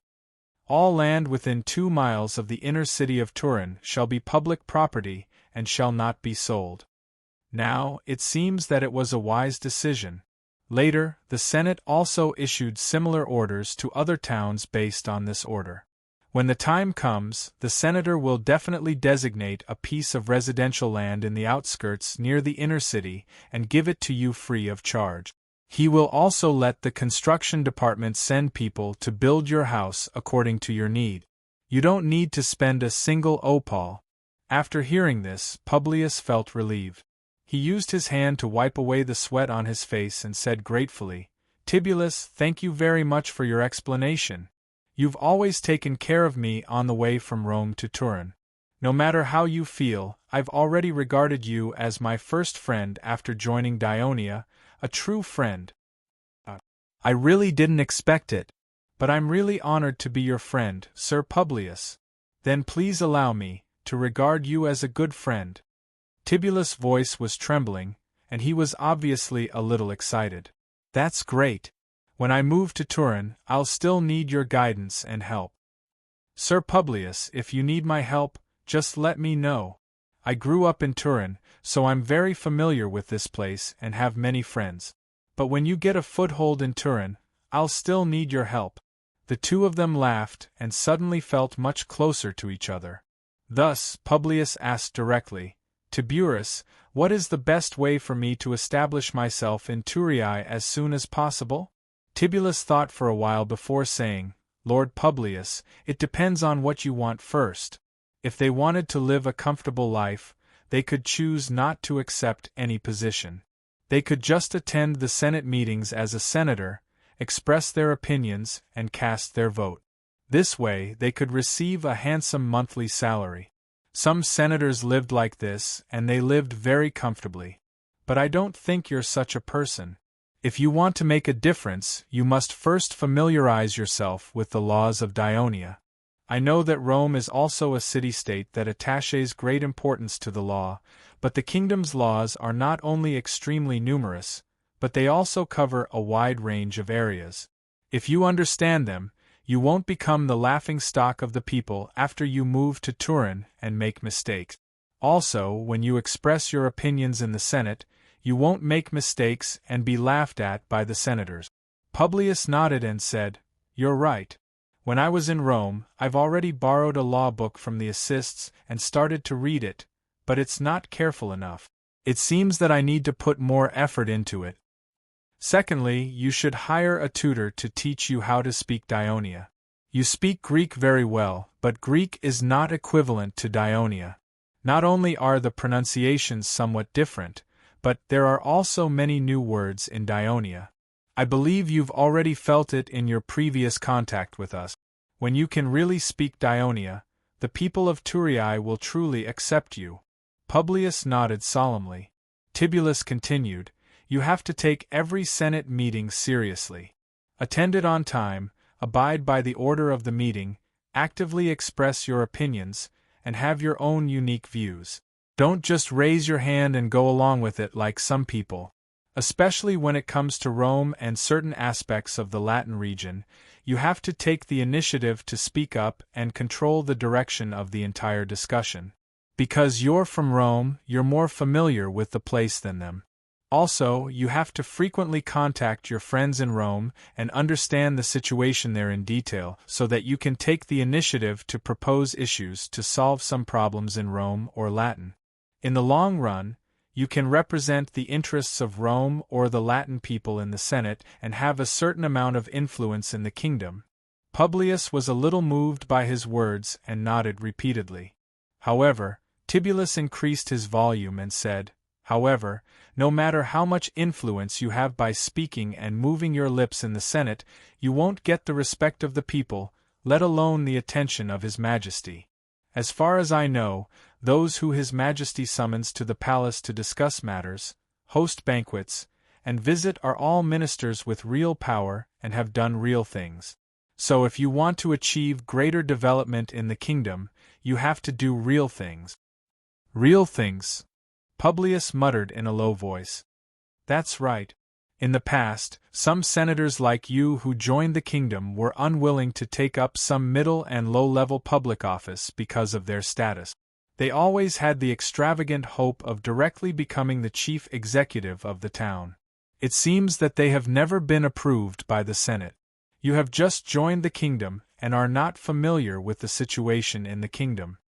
His Majesty and the senior senators do not understand your ability, so they will not give you heavy responsibilities. So you have to lower your status and fight for some lower positions first. However, in the city of Turin, even the middle and low-level positions are always full and not easy to obtain. However, you can go to Abyssinia, Castellan, and Amendola in the greater Turin region. These places are relatively easier. Serve as the sub-officials of the Finance Department, Commerce Department, Agriculture Department, Construction Department, Supervision Department, and other departments in these towns' city hall. When you are familiar with government affairs, you will gradually be promoted to the person in charge of a town's department and finally serve as the town's adjutant. At this step, you can take the initiative to apply when the Senate elects a new town's chief executive. As long as His Majesty is satisfied with your past achievements, he will take you into consideration. About this method, how long will it take? It's not like before now. It's getting stricter. Probably 4 or 5 years. 4 or 5 years, that's so long. Tibullus sneered and said, it will only take 4 or 5 years to become a town's chief executive after joining the kingdom. This is already very good. For example, if we pass the examination and take up the kingdom's public office, even if we work hard for 20 years, as long as we do not become senators, we will not be able to become a town's chief executive. But to become a senator, how can it be so easy? However, I heard some rumors. His Majesty wants to discuss with the rotating chairman about changing the law so that officials with outstanding achievements and ability, but not senators, can also take up this position. I think this is not a rumor.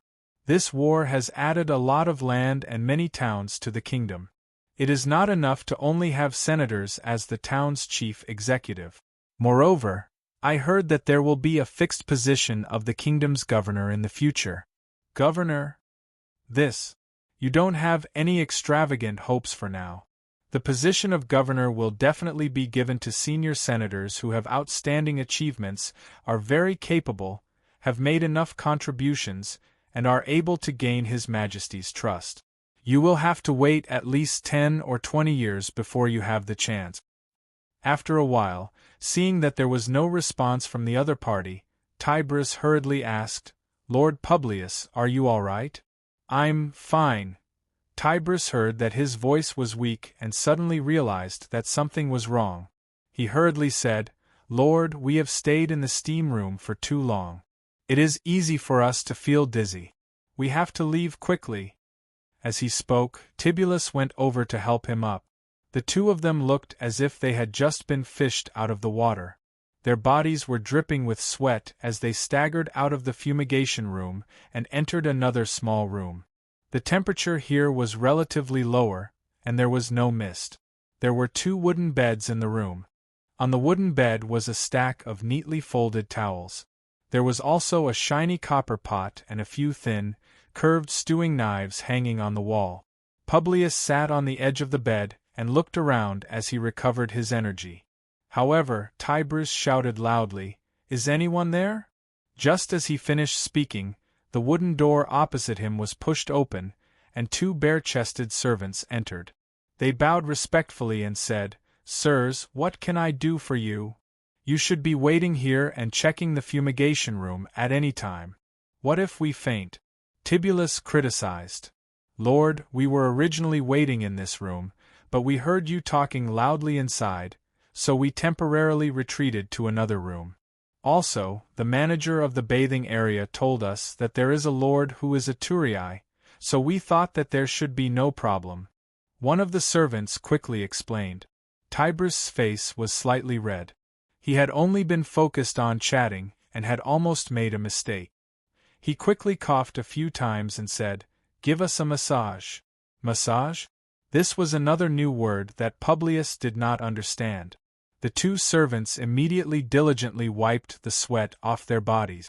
Then, they let them lie on the narrow wooden bed and began to massage their back. Publius saw the man repeatedly pat Tiberius' body with both hands. Tiberius looked comfortable and enjoyed it, and it seemed to be very good. However, when he was being massaged, the servants' fingers seemed to have a magical power. Every time they pressed, he would feel a strong sense of numbness and swelling. He had originally wanted to lie down and continue the previous topic with Tiberius, but now he could not help but scream non-stop, and he could not continue talking at all. Obviously, the servant had seen this too many times. He did not stop moving, and his strength did not decrease. Ancient Greece Hegemon of the Mediterranean latest chapter link. Ancient Greece Hegemon of the Mediterranean full text reading link. /29361/ Ancient Greece Hegemon of the Mediterranean. TXT download link. Ancient Greece Hegemon of the Mediterranean mobile reading link. /29361/ To make it easier to read next time, you can click favorite below to record this time. Chapter 1032 How to be a Senator in Dionia, to read the record. You can see it next time you open the bookshelf. If you like ancient Greece hegemon of the Mediterranean, please recommend this book to your friends, QQ, blog, WeChat, etc. Thank you for your support. Chapter 1036. As he massaged, Publius began to gradually get used to it. His voice became softer and softer, and it produced a pleasant tiredness similar to that after exercise. He could not help but want to fall asleep. At this moment, the servant began to pat his back with both hands, immediately waking him up. After a while, he turned to the head massage. Publius closed his eyes slightly, reveling in it once again. When the man stopped massaging, he actually felt like he had not had enough. "My lord, I'll scrub your back next." After saying that, the servant spread a clean towel on his back and began to rub it forcefully.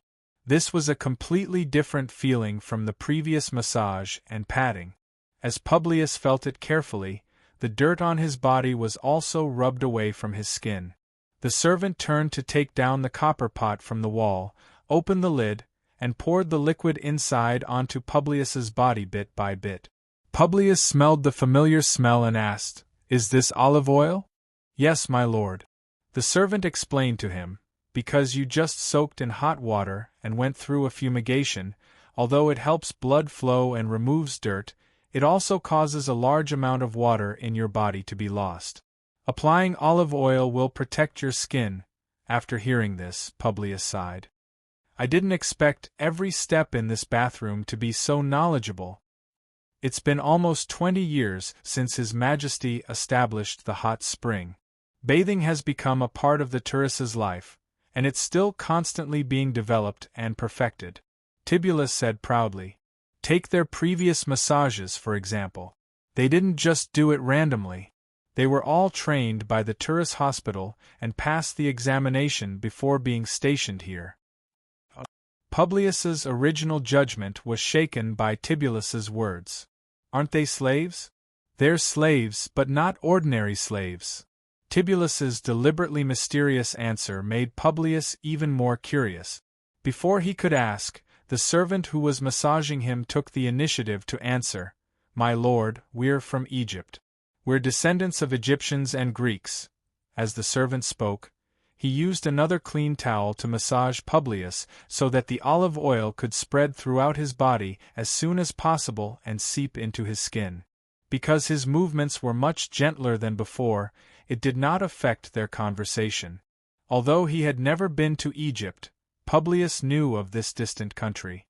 He had heard that the people there had dark skin, but these two had normal skin tones. Obviously, they were of mixed blood. At this time, Rome had not yet stepped out of the western Mediterranean. Even the patriarch of a large clan like Publius had never owned Egyptian slaves, so he did not understand. Why were Egyptian slaves not ordinary? However, if he were to stroll around the daily bustling slave market in the east of the outskirts of Turia, he would know that the price of ordinary Egyptian slaves was much higher than that of slaves of other races. This was due to demand. First, Egyptian male slaves were excellent farmers and herdsmen, while female slaves were smart and obedient, knowing how to teach people how to dress up. Second, Egyptian slaves worshipped the gods very much. They were gentle and obedient, so they were relatively safe. Third, Egypt and Dionia were far apart, and there had never been any conflict between the two, so naturally, there could not be any hatred. Egyptian slaves had no involvement with the races and forces around Dionia, so they were more assured to use Egyptian slaves. The Senate considered that the king's guesthouse would receive foreign dignitaries, and safety was the most important. Secondly, they had to know Greek, and their skin could not be too dark, so as not to frighten some emissaries of the mountain races who had never seen the world. That was why they had painstakingly chosen Egyptian and Greek slaves. "How long have you been in Turia?" Tibullus asked casually. "It's been more than 4 years," the younger-looking slave said with a little resentment. "Based on our past performance, we should have been freed after the Hades festival last year, But the officials of the Slave Management Office told us that due to the lack of labor due to the war, the release of the kingdom's slaves was suspended for once. They will double the number of freed slaves during this year's festival, and we will also be given some compensation. But if the war is still going on in October, when you don't talk too much, just give him a good massage. The slave who was massaging Publius interrupted him and pleaded softly, "My lords, his daughter caught a fever yesterday and is receiving treatment in the hospital. His mood has been affected a little. I hope you won't take it to heart." Tibullus lifted his head to look at the slave standing beside him until he started to panic. "Since you've stayed in Tulii for more than 4 years and stayed in this kingdom guesthouse, you should know what our kingdom of Dionia's envoys praise the most, right?" Tibullus slowly said, "Since you've stayed in Tulii for more than 4 years and stayed in this kingdom guesthouse, you should know what our kingdom of Dionia's envoys praise the most." The slave was a little nervous, and did not know what to say for a moment. The older slave quickly replied, "It's keeping promises." "That's right, keeping promises," Tibullus said in a deep voice. "What the Slave Management Office says is the decision made by the Senate. Don't worry, by this year's festival, you will definitely regain your freedom and receive compensation. In addition, your massage skills are very good, and we are not dissatisfied with it." When the 2 slaves heard this, they were moved to tears and thanked him repeatedly. The young slave said excitedly, "My lord, let me give you another massage." Tibullus waved his hand and said, "No need, it's time to shave me." The young slave had to turn around, take the curved blunt blade from the wall, and aim it at Tibullus's back. Publius was shocked and shouted urgently, "Stop, what do you want to do?" Tibullus laughed and said, "Don't be nervous, Lord Publius. This thing is used to scrape off the grease and dirt on the body. This is the last step of the bathroom massage." "Is that so?" Publius was skeptical, but soon he experienced that using this blunt blade to scrape his body, not only did it not hurt, but it also felt comfortable. After the massage, the slave helped the 2 of them to stand up and open the wooden door at the side. Before leaving the room, Tibullus specially said to the young slave, "May Hades bless your daughter and restore her health as soon as possible." The slave immediately became extremely excited, and once again expressed his gratitude to Tibullus. After leaving the slave's sight, Publius could not help but sigh in a low voice, "Tibullus, you are too good to these slaves." However, Tibullus said seriously, "Lord Publius, I know that you people in Rome are more strict with slaves, but I advise you to change your attitude towards slaves in the future. In Dionia, the lives of slaves are protected by the law, and the kingdom has also set up a special department to manage them." Slave Management Office? Publius blurted out the new term he had just heard. "That's right. Whether it's the kingdom's slaves or private slaves, they have to be registered with the Slave Management Office and be supervised. Not only that, if you mistreat slaves, you will also be condemned by the people, and it will also affect your political career because God Hades, who stresses fairness and justice, protects them. In addition, the kingdom is not like Rome. Slaves will not be slaves forever. As long as slaves have aspirations and are willing to work hard, they will gain freedom, and then become citizens of Dionia, pass the examination, take up public office, and finally become a minister of the kingdom. All of these are possible. Several of the officials who came to Rome this time used to be slaves. Marigi, the Minister of Commerce who is deeply trusted by His Majesty in the Senate, also used to be a slave, so don't casually humiliate slaves." Publius was quite touched. "By the way, Lord, how do you feel after the massage?" Tibullus asked. "My whole body is very sore." Publius moved his hands and feet and said, "But it's really comfortable. I almost fell asleep just now. Now I feel much lighter." "From what you said, according to the doctors, your body is stiff and lacks exercise. You have to have frequent massages in the future to ensure your health," Tibullus said half jokingly and half seriously. Publius listened but asked seriously, "Is it expensive to go to the baths in Turii?" The public baths are not expensive. The entrance ticket is about 1 or 2 obears, but if you want to have a special massage, the cost is much higher, about 10 to 15 obears. However, some of the kingdom's senators, ministers, and wealthy merchants specially spend money to let their slaves go to the hospitals and baths to learn, and then come back to give them a massage. This has become a trend. Publius listened and was greatly moved. Then, he asked with some reluctance, "Our baths are over, right? There's one last item." Tibullus pushed open the wooden door, and there was another pool in the room. Cold bath. Cold water.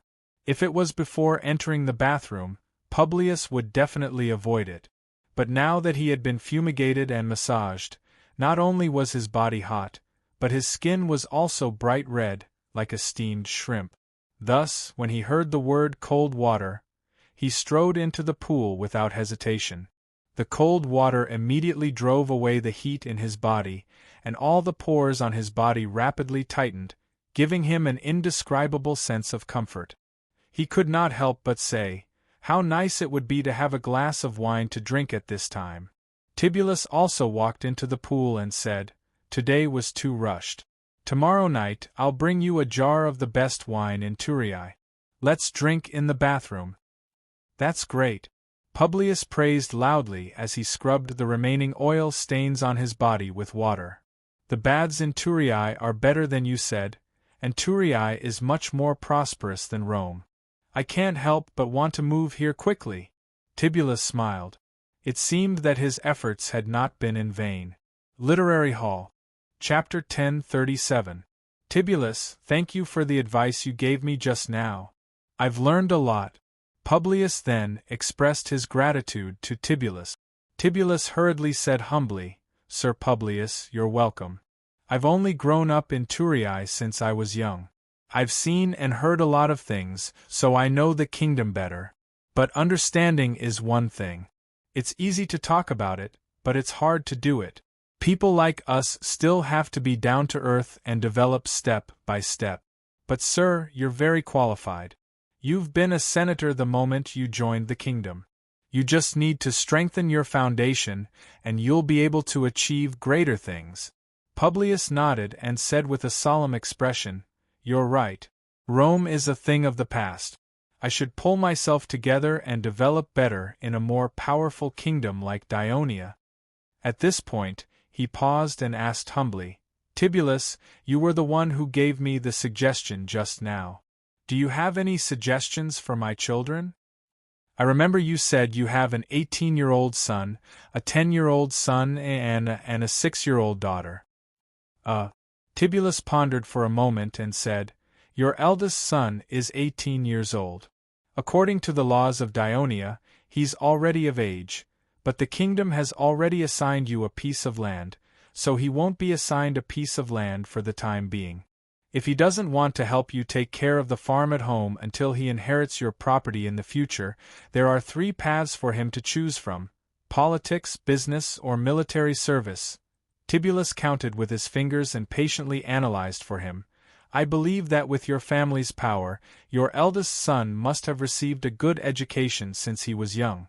But if he wants to become a civil servant, he must pass the kingdom's examination.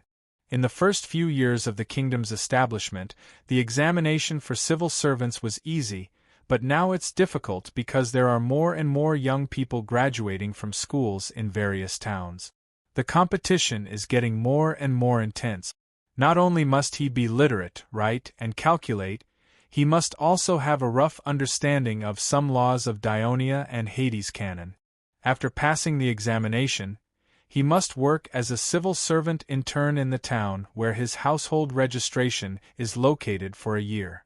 After his performance is up to standard, he will be registered with the kingdom's officials management committee and become an official member. Then, the committee will assign him to a certain department in a certain town as the lowest level civil servant. What is this kingdom's official management committee? Publius interrupted. Oh, the Kingdom Officials Management Committee was originally an organization under the Senate. It manages the appointment, promotion, reward, and punishment of all mid-level and low-level officials in the kingdom. Now, it is under the direct control of His Majesty. The main person in charge is composed of 3 elders, 1 principal and 2 deputies, and dozens of officials and clerks. The current person in charge is also the head of the 5 rotating presidents of the Senate, Lord Cornwallis. Oh, then, which department is in charge of the high-ranking officials of the kingdom? Publius immediately thought of another question. Their appointments are recommended by the Senate, such as the chief executive of a town or the main officials of the various departments of the kingdom. In the end, it's up to His Majesty to make the final decision. It seems easier than us middle and low-level officials, but it's said that the debriefing in the Senate during one's term of office is a huge test, and it's not that easy to pass. Elders with poor performance are often humiliated, and it's difficult for them to take up another position in the future, such as cough, cough. Tibbles coughed twice and stopped talking in time. Anyway, it won't take long for you to know about this, so I won't say more. Let's talk about your child. Your eldest son has never received a royal school's education, so it's impossible for him to pass the examination and enter politics the moment he comes. If he's in a hurry to enter politics, he can first go to the Turin City Hall to apply to be a handyman. Handyman? It's a public servant with no rank at all, such as clerks, scribes, messengers, bookkeepers, administrators. They also have to go through an assessment and receive a salary, but generally, they won't be given a bigger share. There's also a part-time job. When the City Hall is busy and short of manpower, they will recruit volunteers to help out. When they're free, they'll be dismissed and sent home. Although the salary of a part-time job is low, it'll be recorded in their household registration file, which will be beneficial to their future development. Your eldest son can first be a handyman or a part-time job to train his ability to handle things and become familiar with the various affairs of the kingdom. At the same time, he can take some time and spend some money to hire a teacher or attend the adult study class in the Turin school to learn knowledge.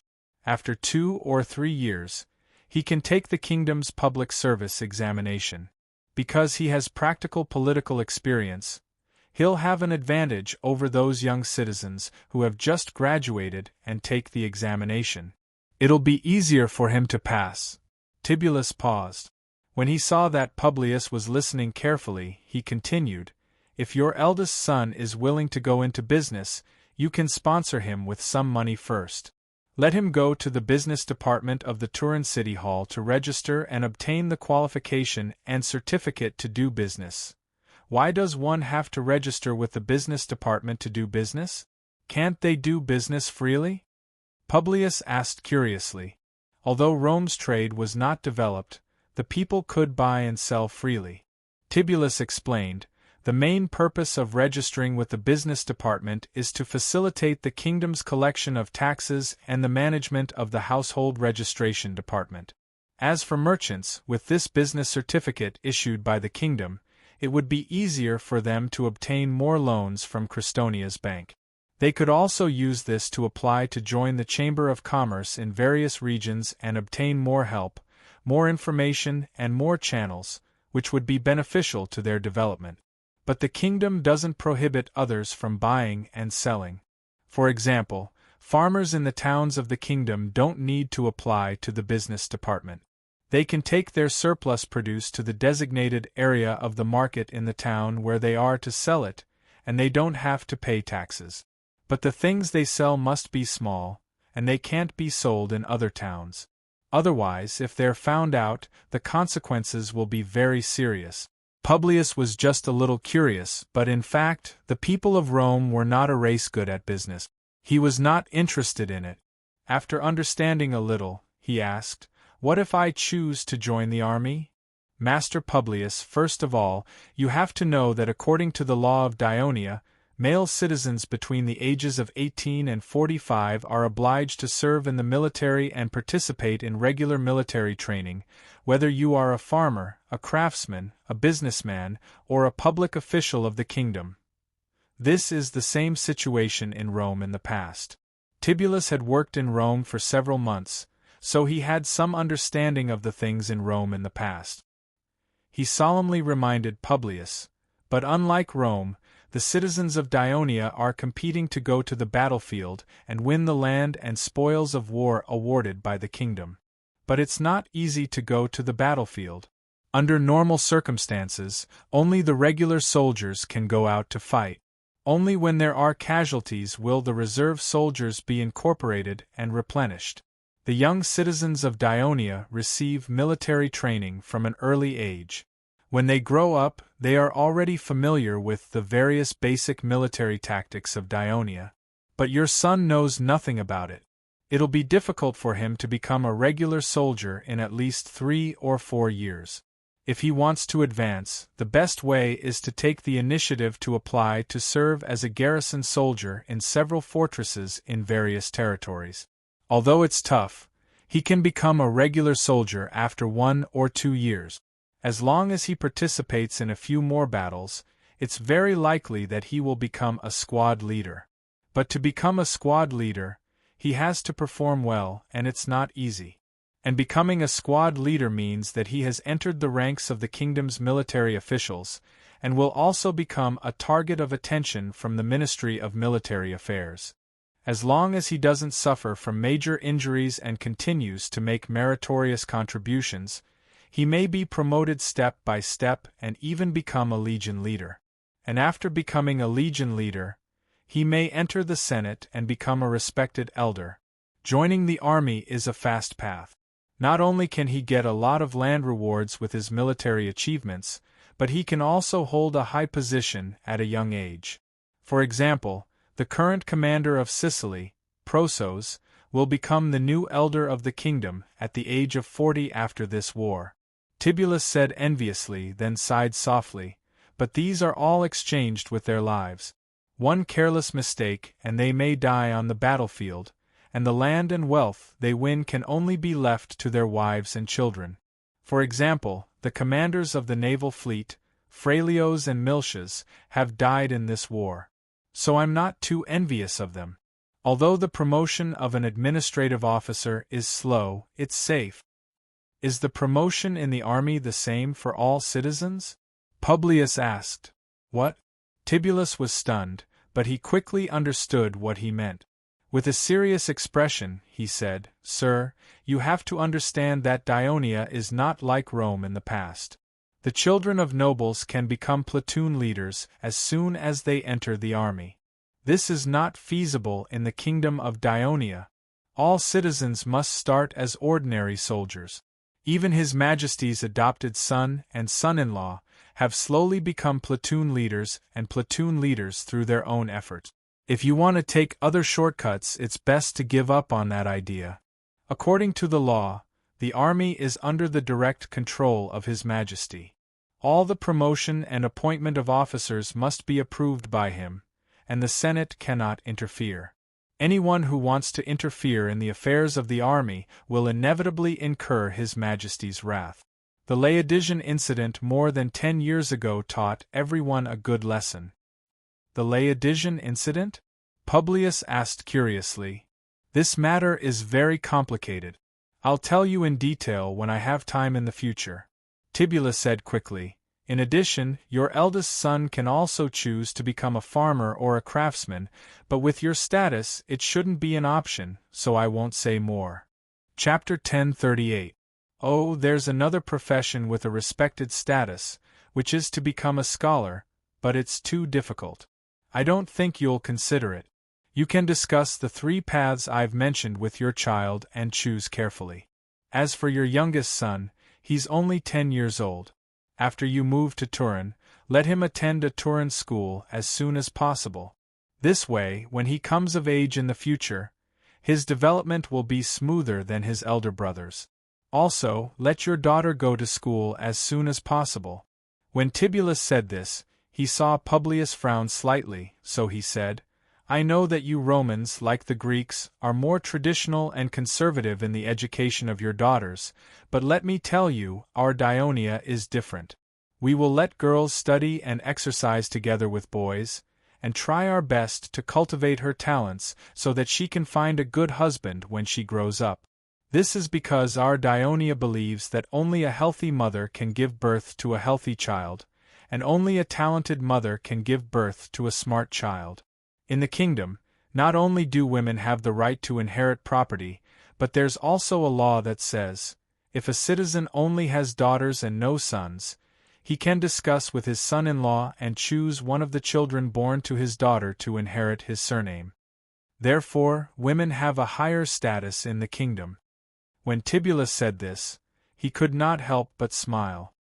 I have 2 daughters now and no son, but with these legal provisions, I'm not worried at all.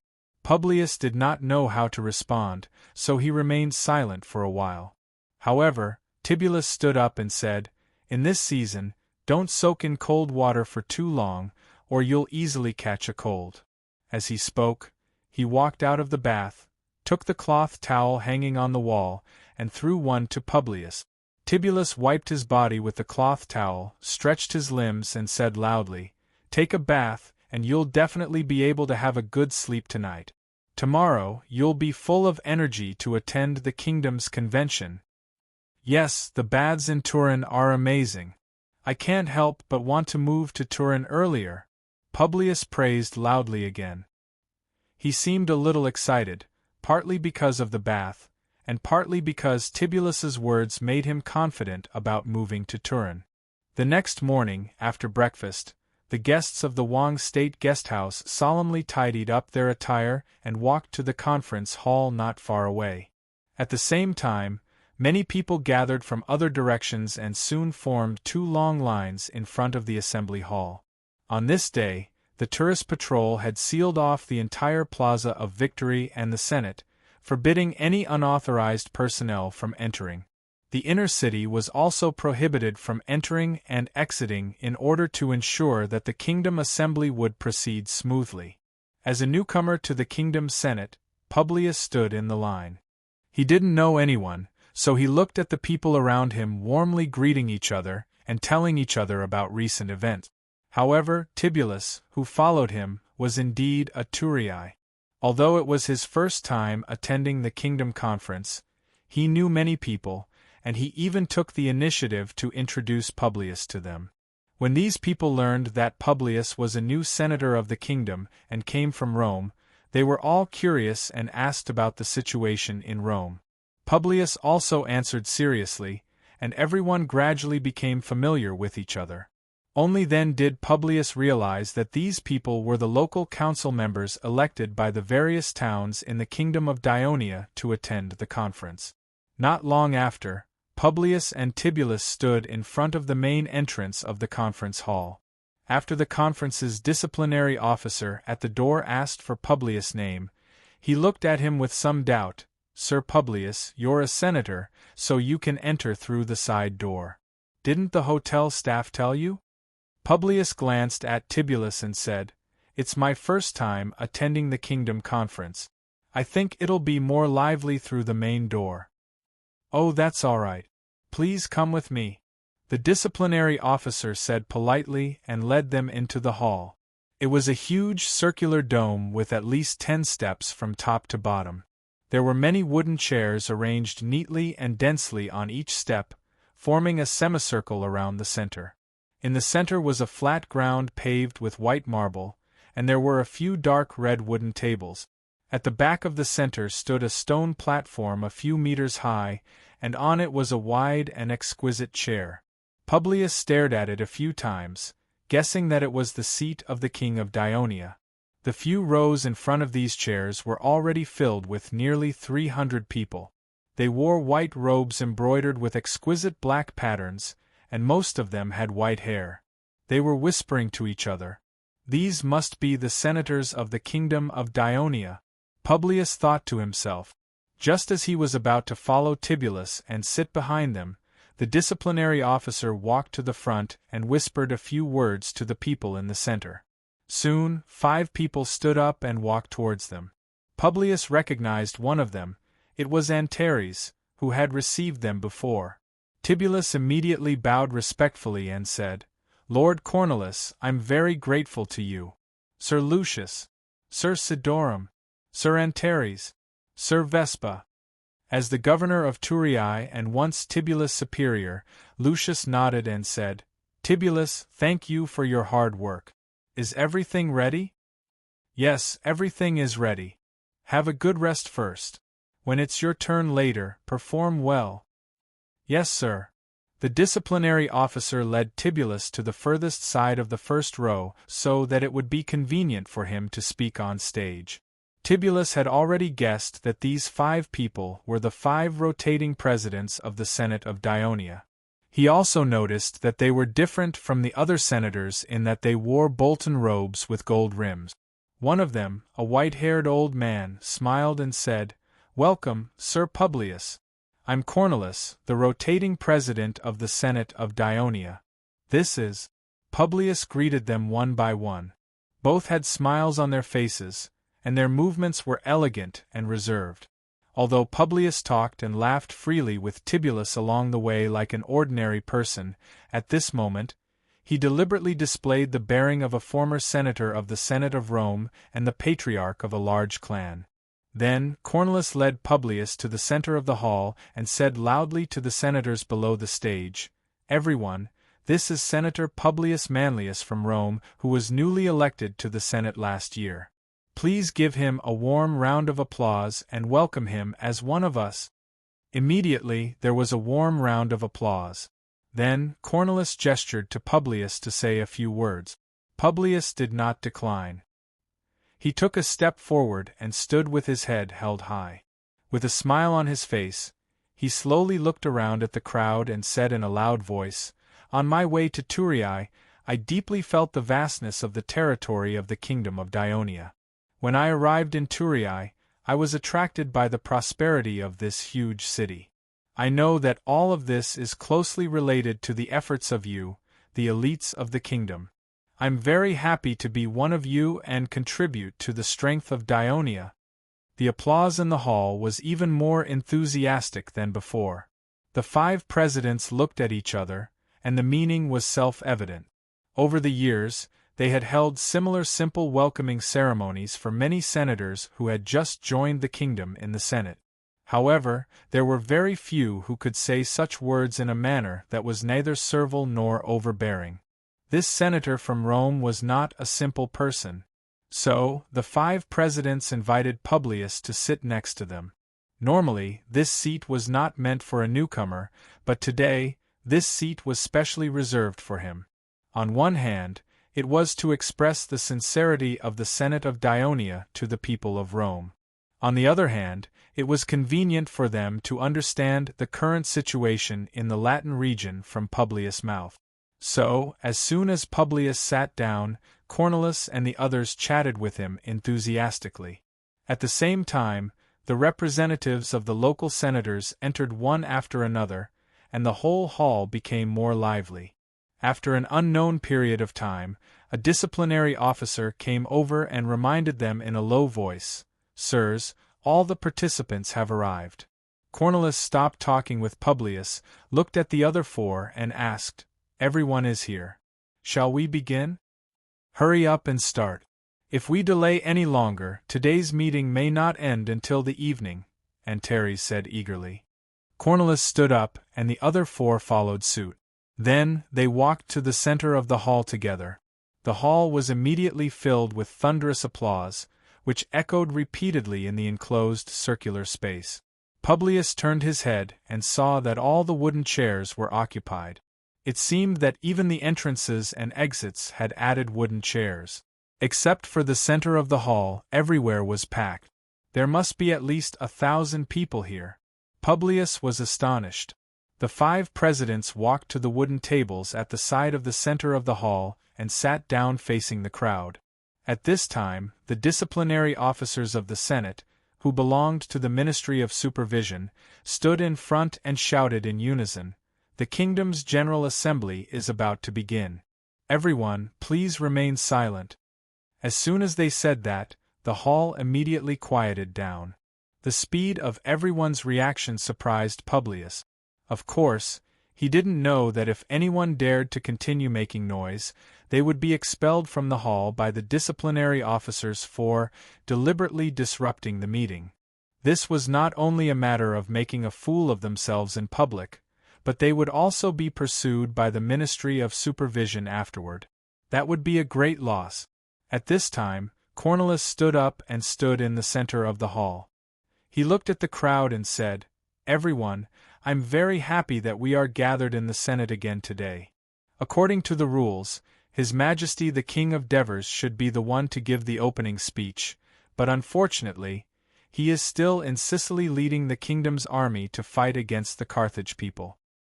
He can't be here, so he wrote a letter and entrusted me to read it to everyone." Chapter 1039. Cornelius was an old man. His voice was not loud and even trembling. It was impossible for the people at the back of the hall to hear him clearly. However, there were several voice messengers in front of him who repeated his words in a loud voice. At this time, he took out a papyrus scroll from his arms and carefully unfolded it. He coughed softly and began to read, "Respected senators of the Kingdom of Dionia, representatives of the local councils of the Kingdom of Dionia, I am deeply sorry that I am unable to attend the meeting when the kingdom's General Assembly is about to be held.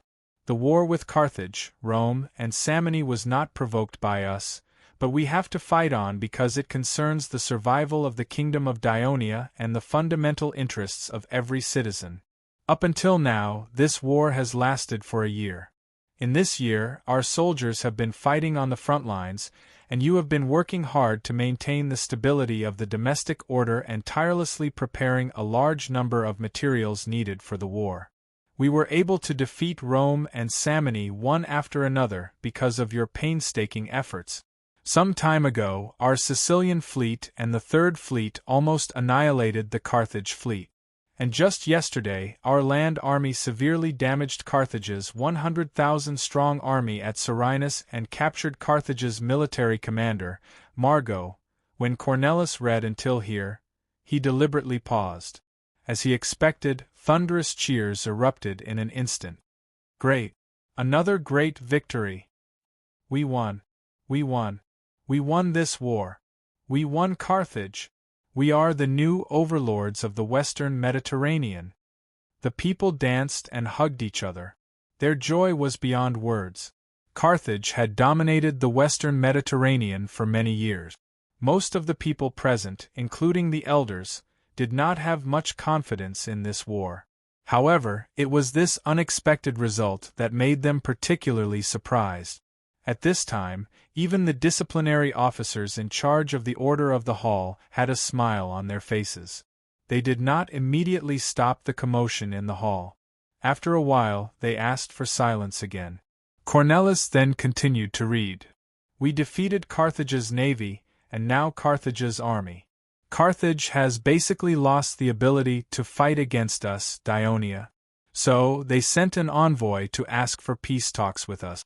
Everyone, I know that this year's war has had a great impact on the kingdom. The treasury is almost depleted, food prices are soaring, and a large number of young citizens have been removed.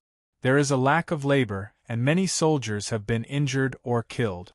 Some territories have also been ravaged by the enemy and are in urgent need of reconstruction. Many of you may hope that after some benefits, you can negotiate with Carthage and restore the kingdom's order. However, although the Western Mediterranean Sea is vast, it can't accommodate two powerful countries. Do we hope to see the heavily injured Carthage learn a lesson, recuperate, and challenge us again after it regains its strength? I think your answer must be no. So, we can't stop at the current victory. We must continue to fight until we finally achieve the ideal result we want. That is, we, Dionia, must obtain an absolute advantage so that Carthage can never challenge us again. There will always be only one overlord in the Western Mediterranean, and that is us, Dionia." When Cornelius read this, his voice could not help but become loud. The eyes of the people present were bright, and they held their heads high. "So, I hope that you will continue to unite and do your best to continue to appease the people, maintain the stability of the kingdom, and do your best to provide sufficient supplies for the army until we achieve the final victory. This is the content of the letter written by His Majesty. Cornelis finished reading the letter and handed it to Lucius next to him. At this moment, someone in the hall suddenly shouted, "Victory to His Majesty Devers!" Once again, the hall became lively. Victory to His Majesty Devers! Victory to the Kingdom of Dionia! Publius, who was sitting in the front of the hall, was shrouded in this passionate atmosphere. He never thought that on the first day he stepped into the highest temple of power in the Kingdom of Dionia, he would feel the ambition of this kingdom, to become the only overlord of the Western Mediterranean. Although he was not as excited as the others, he felt a little more proud. At the same time, he breathed a long sigh of relief. Fortunately, I was lucky enough to become a citizen of this kingdom in time. At this time, Cornelis took the opportunity to say, "It seems that not only does everyone have no objection to the decision made by His Majesty, but they are also very supportive. In the next 2 days, we will discuss how to better fulfill the request made by His Majesty. But now we will first invite the chief officials of each department to make a summary of the situation of the kingdom last year. Since everyone is interested in the military situation of the kingdom, let's first invite Minister of Military Affairs, Helos, to the stage." According to the previous procedure of the Kingdom Conference, first, the King's Devers would make a comprehensive summary of the situation of the kingdom last year. Then, the chiefs of each department would make a specific introduction of the situation of their department. But now that the Devers were away, the steady Cornelis and Lucius did not dare to overstep their authority and simply skipped the first part. The speeches of each department usually started from the finance department. After all, money was the issue that everyone was most concerned about. But now, the military had become the issue that everyone was most concerned about. So, Helos was the first to speak. After years of training, this mercenary minister of military affairs stood in the middle of the venue with a calm and dignified bearing, attracting everyone's attention. He spoke in a comprehensive and concise manner, describing the whole process of the war between Dionia and Rome, Samni and Carthage from the beginning, development, and current situation. He also briefly talked about the strategies and tactics formulated by the King of Devers and the Ministry of Military Affairs against these 3 hostile forces.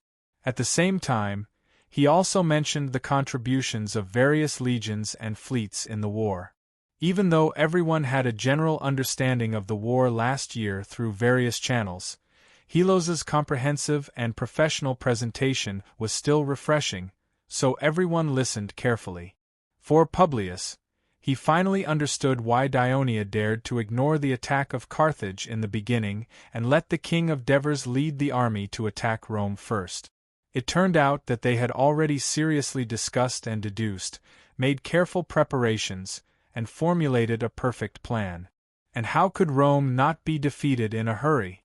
Publius vaguely felt the horror of the Ministry of Military Affairs established by the Kingdom of Dionia. A group of people with rich war experience did nothing else but deal with military affairs. They only studied how to defeat the enemy every day. How could the nobles of Rome, who usually spent a lot of time on city-state affairs and diplomatic affairs, only gather citizens and think about tactics during the war? What surprised Publius even more was the series of data that came out of Helos's mouth. In the past year of war, the Kingdom of Dionia had used a total of 11 regular legions, 1 reserve legion, 4 cavalry legions, 4 fleets, more than 700 warships, and 110,000 soldiers on the ground alone, not counting the reserve soldiers that were added later. What a powerful military force! And the fact that this powerful military force could operate normally for a year also showed the strength of the Kingdom of Dionia. Publius, who had been a senator of Rome for many years and had always been involved in the tedious government affairs, was deeply aware of this. Now that he thought about it, the Senate of Rome rejected the request of the Dionia's emissary to reach an armistice with Wolsey, and arrogantly claimed that they were not afraid of Dionia joining the war. Now that he thought about it, it was ridiculous. Of course, at the end of the speech, Helos also mentioned with a heavy expression that although the Dionysian army had won a great victory in the war this year, they had also paid a lot of casualties. So far, a total of nearly 30,000 people had died, and more than 40,000 were injured, including the sailors of the Navy, who accounted for the majority of the casualties. The Ministry of Military Affairs would try its best to arrange the funeral of the soldiers who died in the war, send pensions to their families as soon as possible, and properly solve the livelihood problems of the families of the soldiers who died in the war in the future, so that the soldiers who were still fighting would not have to worry about their families. When Helos finished his speech, basically no one asked any questions, and everyone responded with warm applause. The second person to go on stage to sum up was the finance minister, Merces. His style of speaking was obviously different from that of Helos. As soon as he opened his mouth, he complained that the war had turned the kingdom's national treasury into nothing. The heartache on his face was definitely not an act. Throughout the whole speech, he mostly complained about the large amount of gold and silver that the war had consumed. Even though he mentioned that they had obtained a lot of spoils from the conquered cities like Rome and Syracuse, as well as the precious metals that had been mined from the mines in Corsica and Sardinia, which in fact made up for a lot of the national treasury's deficit. However, his tone and his expression seemed to indicate that these were not worth mentioning at all.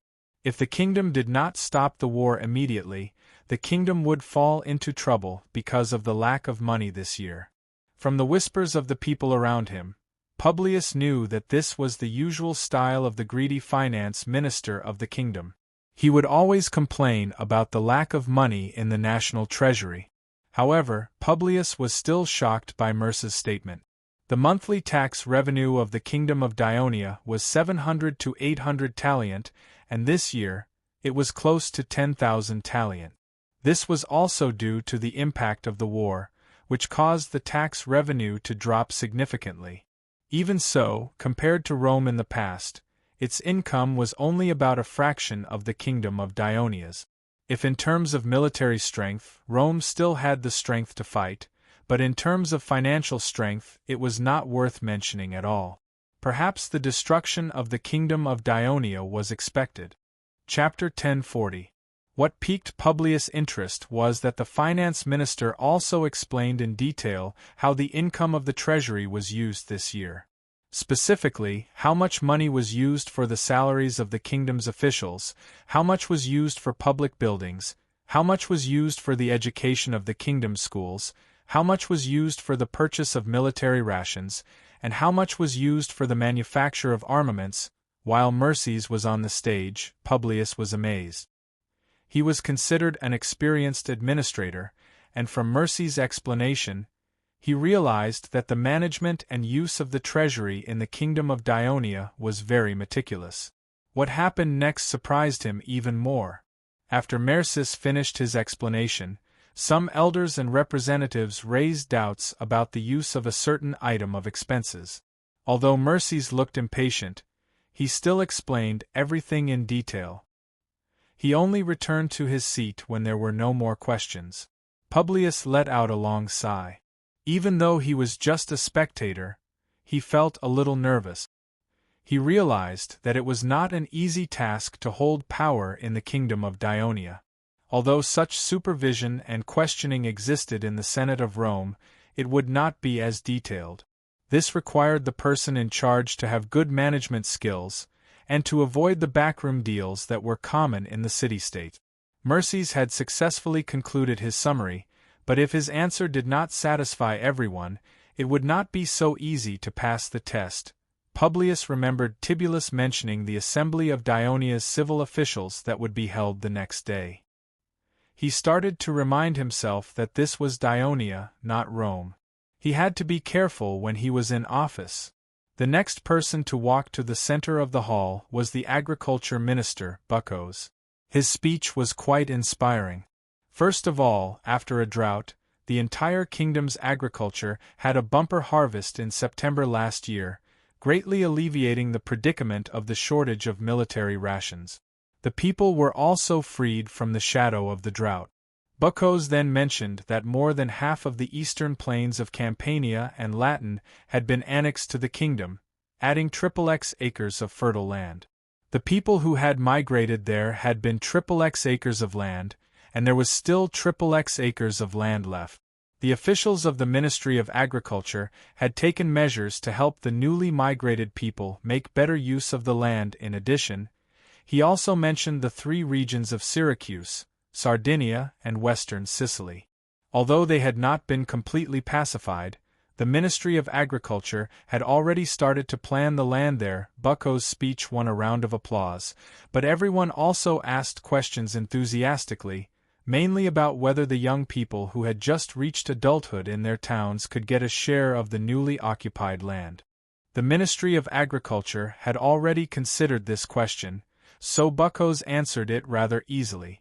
Although Publius felt a twinge of bitterness when Berks mentioned the topic of Latin land distribution, he was also amazed that the Dionysian kingdom's leaders had indeed taken the initiative to consider distributing land to every citizen. The next person to appear was the Minister of Commerce, Marigi. This Persian man with a different appearance made Publius size him up curiously. Marigi's speech at the beginning was within everyone's expectations. The war had a great impact on the kingdom's trade. Over the past year, there had been a significant decrease in the number of merchant ships coming and going from the various port cities, and the markets had become sluggish. Everyone could see that and were not surprised by the decline in trade. Marigi then mentioned that the acquisition of the Latin region, the entire island of Sicily, Corsica, and Sardinia had greatly expanded the trade circle of the Kingdom of Dionia in the western Mediterranean Sea, and they had entered the field of precious metal trade. This would inevitably lead to greater development of the kingdom's trade after the war. Furthermore, the alliance between the kingdom and Egypt had made the trade between the two countries closer and deeper, and the trade in the eastern Mediterranean Sea had also advanced to a higher level. Of course, Marigi was only talking about the general situation. Before the conference ended, the various departments of the kingdom would discuss their work prospects for the new year, and he would talk about it in more detail. But even so, some local councillors who were merchants still actively raised their concerns, and Marigi also gave a satisfactory answer. The next person to appear was the Minister of Household Registration, Raphias. During the war, the Household Registration Department was also a busy department. Citizens and even freedmen were transferred to participate in the war as soldiers or as laborers for transportation, whether they made meritorious contributions in the war, or whether they were punished. These answers had to be recorded one by one. Due to the large number of people participating in the war, this was an extremely complicated work. Therefore, the Household Registration Department had the largest number of public servants among all the departments. There were many scribes, recorders, and archivists. With these detailed citizen files, other departments had a reference basis, and they could barely meet the requirement of the devers to reward the citizens for their contributions and punish them for their mistakes. From Raphias's narration, everyone knew that the casualties of the people of Dionia in this war were not only limited to the soldiers on the battlefield, but also the ordinary people, such as the Dauni region that was attacked by the Simonians, the Catania plains that was destroyed by the Carthage, and the Apulia region that was attacked by the remaining forces. Therefore, the number of casualties given by Raphias was much higher than that given by the Ministry of Military Affairs, but the total population of the kingdom was still a little higher than the year before. What was the reason? It was because the population of the newly incorporated areas had increased. The city of Rome alone had brought more than 50,000 people to Dionia, and many people from Syracuse had also surrendered. In addition, there were also the city-states that had surrendered, such as Via, Casrella, Alenia, and Santa Iberia. The new population had increased by more than 100,000 people. In addition, the number of slaves in the Slave Administration Office under the Household Registration Department had also increased several times over the past year. People from Rome, Latin, Syracuse, Carthage, and Phoenicians had become slaves of the kingdom of Dionia, greatly alleviating the problem of labor shortage in the kingdom this year. But at the same time, it had also brought great pressure to the management of slaves by the Household Registration Department. Raphaeus also talked about the riots caused by the slaves and the casualties of the officials of the Household Registration Department without any taboo. In fact, it was to prepare an ambush in advance for the increase in the number of officials of the Household Registration Department and the establishment of slave guards that he would propose at the kingdom's General Assembly in the next few days. Publius listened very carefully to Raphaeus's narration because it involved his fellow Rome citizens who had become slaves. He also asked a question for the first time after Raphaeus's narration, asking about the current situation of the slaves in Rome and whether it was possible for them to be freed in the future. Considering that Publius had just joined the kingdom, Raphaeus specially explained to him the management regulations of the kingdom's slaves in detail. Slaves had simple but clean accommodation, 2 meals a day were guaranteed, and heavy manual labor was even 3 meals a day. Occasionally they would be given meat. If they were sick, there would be specialized doctors to treat them. Those with families would not be separated. As long as they completed their tasks seriously and did not antagonize the management, they would not be beaten or scolded at will.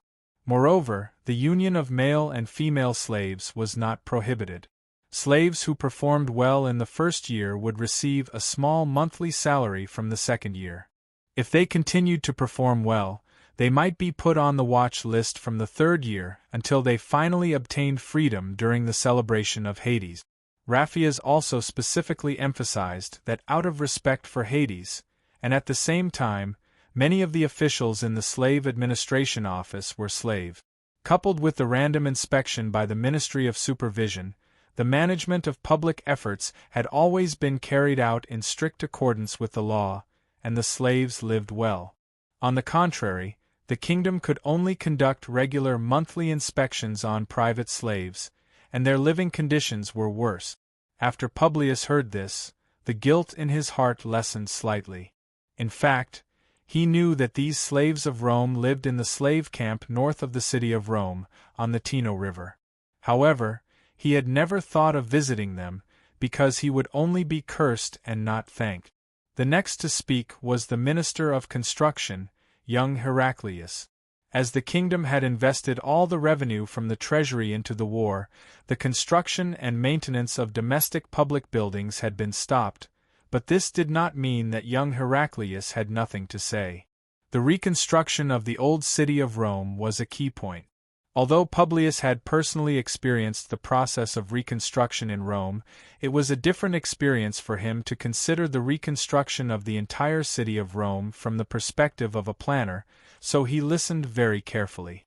In addition, young Heraclius also mentioned that after these new territories were incorporated into the kingdom, the construction of roads was already in the process of planning.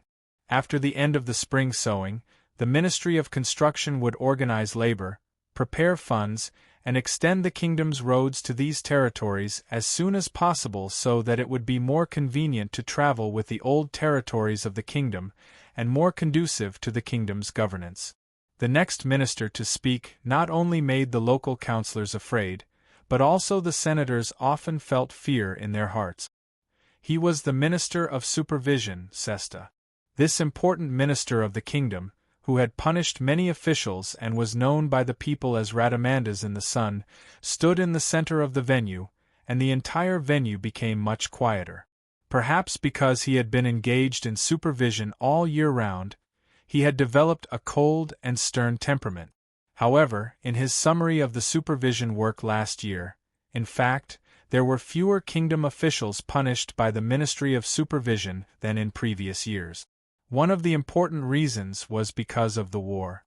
Because of this large-scale war, the entire kingdom was in a state of emergency mobilization. If they made a mistake at this time, they would be punished double, so few people dared to go against the muzzle of the gun at this critical moment. Chapter 1041. Among the officials who were criticized for their incompetence, the officers of the Ministry of Military Affairs made up the majority. The military judge in the army was also appointed by the Ministry of Supervision. After all, such a huge amount of resources and money were gathered in the Ministry of Military Affairs, and they needed to manage, plan, allocate, and transport them. It was indeed a difficult task, and it was the first time the Ministry of Military Affairs had experienced it. The lack of experience and manpower had led to a lot of mistakes. Sesta emphasized this point, hoping that the Ministry of Military Affairs could learn from it and improve its efficiency.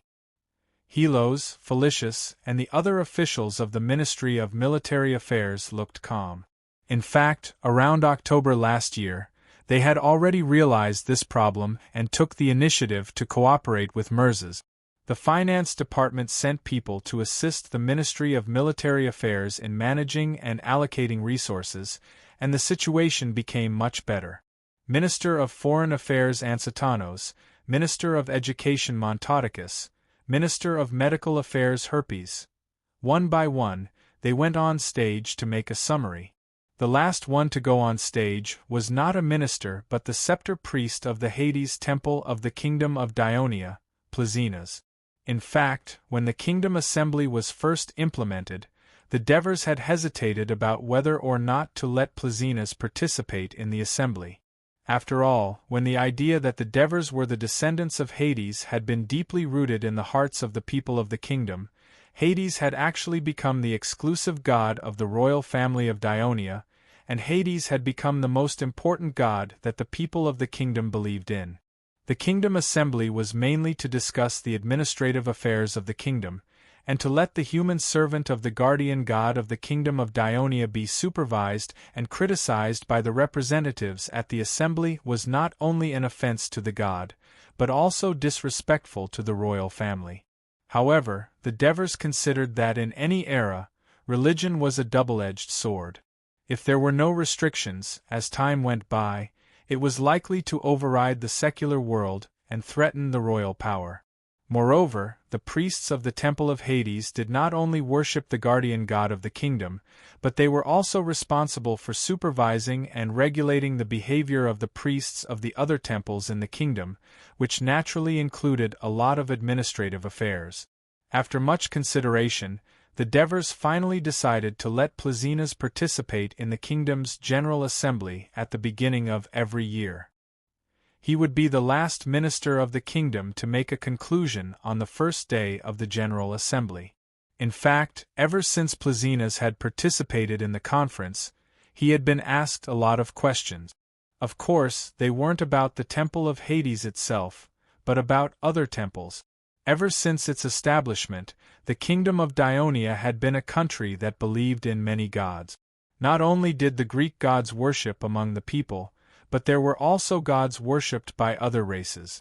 It was not easy to balance the interests of all of them. However, the opinions of the representatives also contributed to the gradual improvement of the kingdom's management of religion, nipping any bad signs in the bud as soon as possible. After Plazinas's speech, there were also many questions. Even Publius raised his second question in this conference. Of course, his question was naturally related to, can the temples of the Rome gods be treated fairly, can they continue to worship in the kingdom, and so on.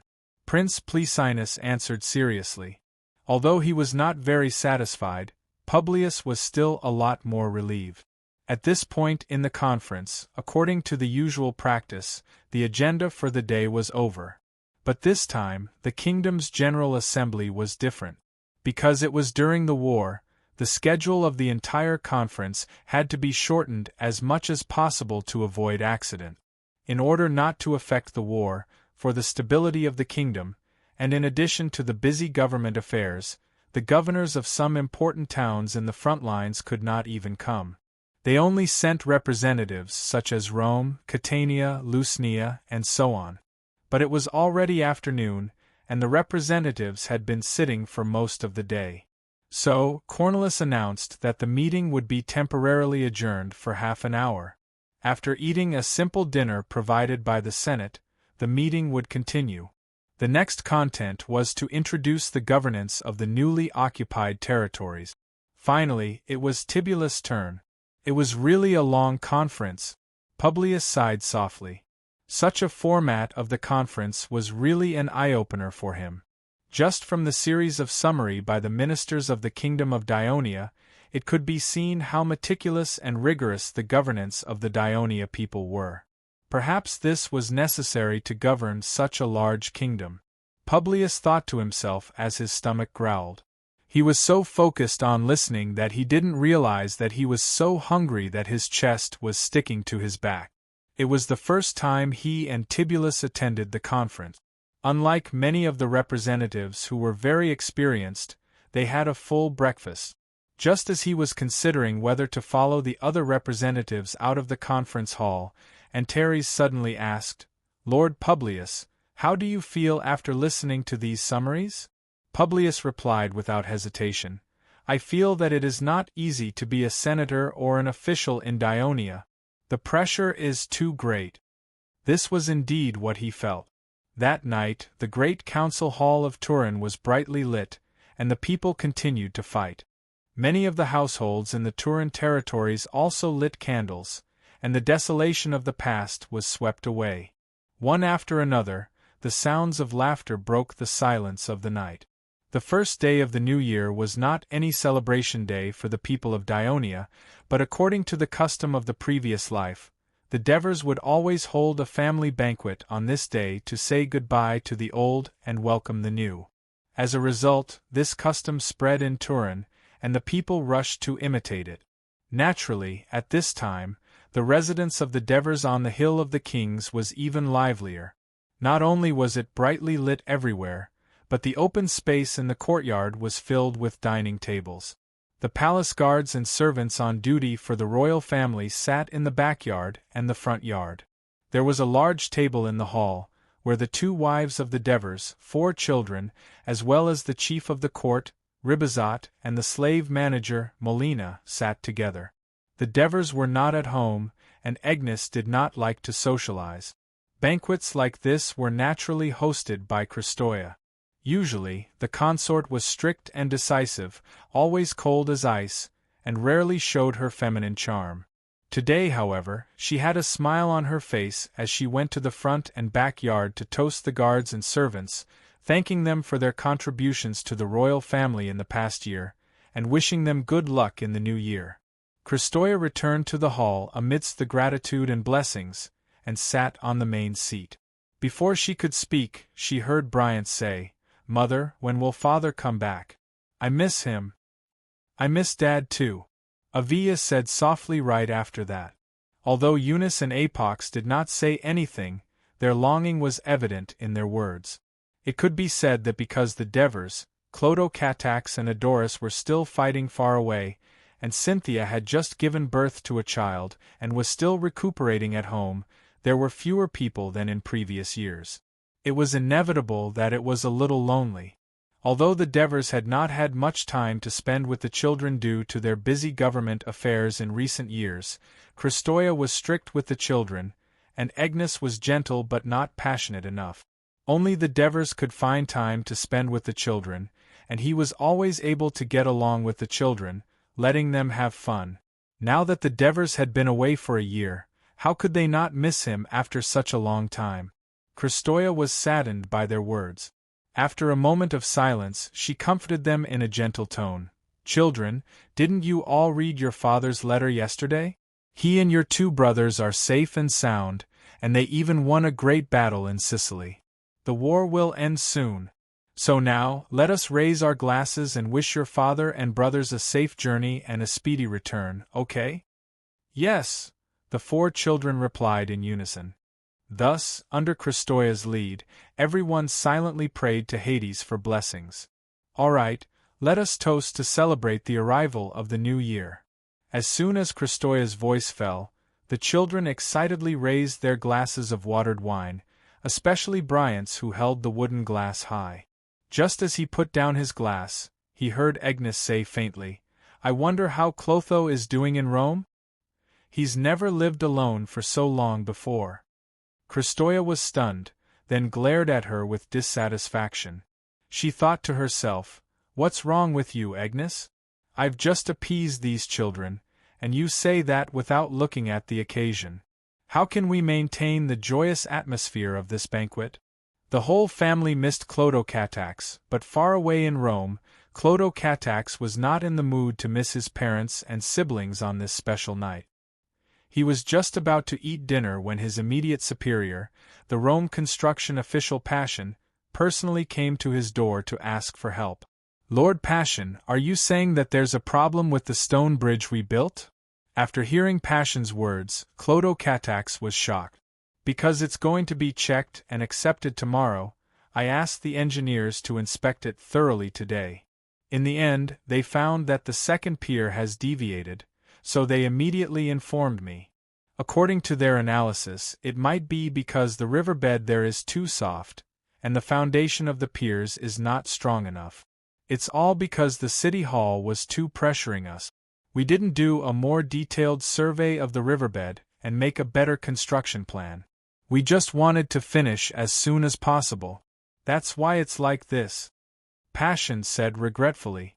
Chapter 1042. Since the demolition, cleaning, and reconstruction of roads in the southern part of Rome's Old City, the rest of the residential construction had been handed over to the real estate merchants from the Royal Chamber of Commerce. The construction officials only needed to supervise and inspect the construction, so the manpower in the construction office of Rome was free. However, the most important part of the construction work in the entire city of Rome was the temple. According to the request of the assists, the new temple in Rome should be roughly the same size as the main temple in Turii. The key point was that it was not one, but two: the Temple of Hades and the Temple of Diana, and it was approved by the King of Devers. However, to build such a temple required a lot of manpower and material resources. Dionia, which was at war, could not afford it. Therefore, after the discussion between Passion, the construction official, and the assists, they decided to build the stone bridge across the Tiber River first. However, it was not the bridge of Rome, but the bridge connecting the island in the middle of the river. Since Dionia occupied Rome and established a new alliance with the surrounding forces, the whole of Latin and Etruria had been restored to peace and tranquility. With the strong promotion of the assists, Rome gradually opened up trade with the rich Etrurian alliance in the north. There were two ways of communication between Rome and the Etrurian city-states in the north. One was by water, where the port of Ostia was being built, and the other was by land. However, the bridge of Rome was not built for trade. It was not wide, and it was made of wood. It was no longer suitable for the needs of the development of Rome. Therefore, the assists set their sights on the two bridges on the island in the middle of the river that had been destroyed during the war. This could be considered a kind of compensation from the kingdom to the natives of Rome. For this reason, the assists suggested to the construction official, Passion, that it would be best to build a stone bridge at the beginning of the new year to show the people of Rome the new atmosphere after joining the kingdom. Passion promised the assists. After accepting the task, he led his men to survey the terrain, choose the location for the bridge, and design the blueprint. The labor force was sufficient and the materials were basically ready-made. There were a lot of regularly shaped stones left in the burned and demolished temples in Rome, and it did not take long to pour them with cement. In addition, the construction department had built many stone bridges in the kingdom over the years, so they were very experienced. Passion, the construction official, thought that building such a small bridge should be in the bag. However, he did not expect that something would go wrong at the critical moment. So, what did the engineers say? Can it be repaired quickly? Clodocatax asked anxiously. Although he had been learning about construction, he was still a newbie. Tomorrow, the governor, the assists, would bring the officials from the city hall to congratulate the completion of the stone bridge. After a long period of teaching by the Devers, Clodo knew that this stone bridge was not just a simple project. At the same time, it was also given a deeper political meaning. So, he was also anxious. We have to tamp the bridge foundation and reinforce the piers. They estimate that it will take about 7 or 8 days. Passion hesitated for a moment, then said earnestly, I'm going to explain this to the assists now. I hope you can come with me. Although Clodocatax was now Passion's subordinate, he was also the Prince of Dionia. Passion usually treated him very politely, but now that he had a favor to ask, his attitude was even more humble. Okay. Clodocatax did not hesitate. The two rushed to the Castellan's mansion in Rome and were soon received by the assists. After listening to Passion's explanation, the assists' face darkened. I thought you came to see me so late to tell me that the construction department is ready for tomorrow's celebration. I didn't expect that there would be such a big mistake. The assists scolded angrily. Why didn't you find out before? You only told me at the last moment. Tomorrow, not only the officials from the City Hall, but also many people from Rome will be going to the Piazza del Mars to celebrate. How are we going to clean up this mess? Passion's face turned pale. His lips trembled, but he did not dare to say anything. He could only look at Clodocatax pitifully. In the past, the assists had always given Clodocatax the impression that he was gentle and kind.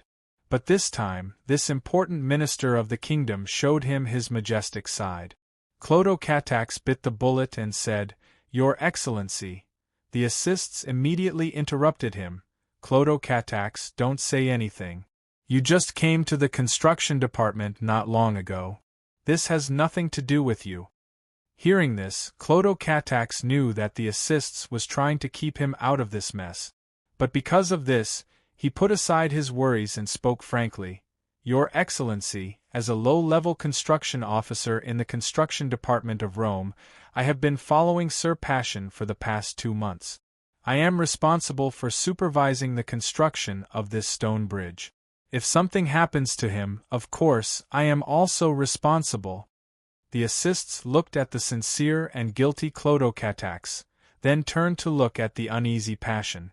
He was silent for a moment, but this silence made the two visitors feel a little uneasy. After a while, the assists said, The officials in the city hall are fine. We can postpone the celebration for a few days, and they will be very cooperative. But the people in Rome and the surrounding towns came here excitedly, but they were asked to go back without seeing anything. How angry will they be at the city hall? At this point, assists could not help but emphasize his tone. Ever since he became the governor of Rome, he had worked hard to build up the trust and authority of the city hall among the Roman people. How could he not be angry when he thought about how this incident could destroy the trust and authority he had built up among the Roman people?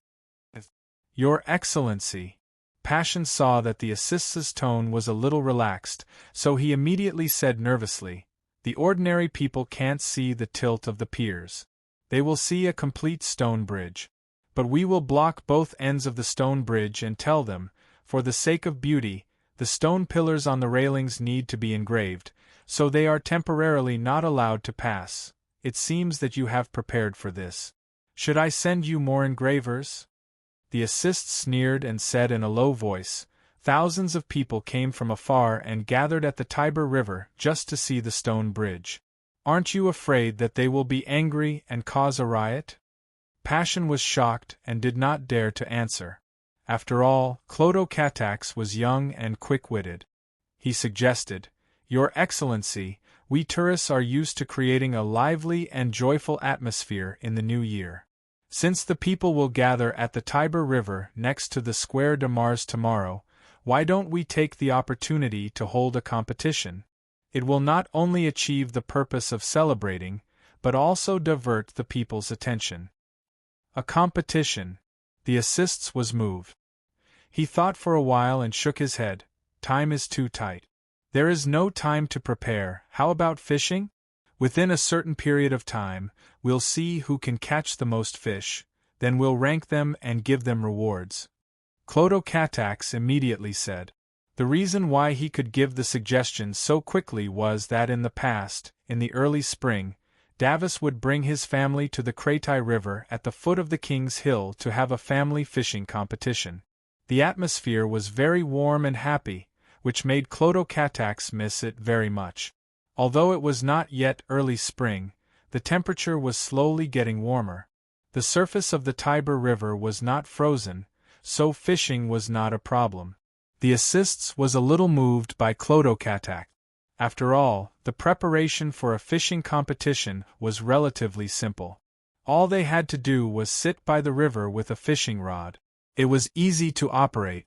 The assists looked at Passion again and asked in a low voice, "Are you sure that you can completely repair the stone bridge in 7 days?" "Sir, I swear in the name of Hades, I promise that the stone bridge will be completely repaired in 7 days, so that it can be used normally and without any problems. Because of this mistake, I will first record it in your grade assessment file. If you still fail to build the bridge in 7 days, your official position will come to an end." The assists warned coldly. Passion nodded repeatedly. Although a demerit in the grade assessment would affect his promotion, he had at least passed the test with the strict assists. He knew that it was mostly because of Clodocatax, so he nodded at the Prince of Dionia to show his gratitude. "Go back and get ready. I still have to discuss with Clodocatax about tomorrow's fishing competition."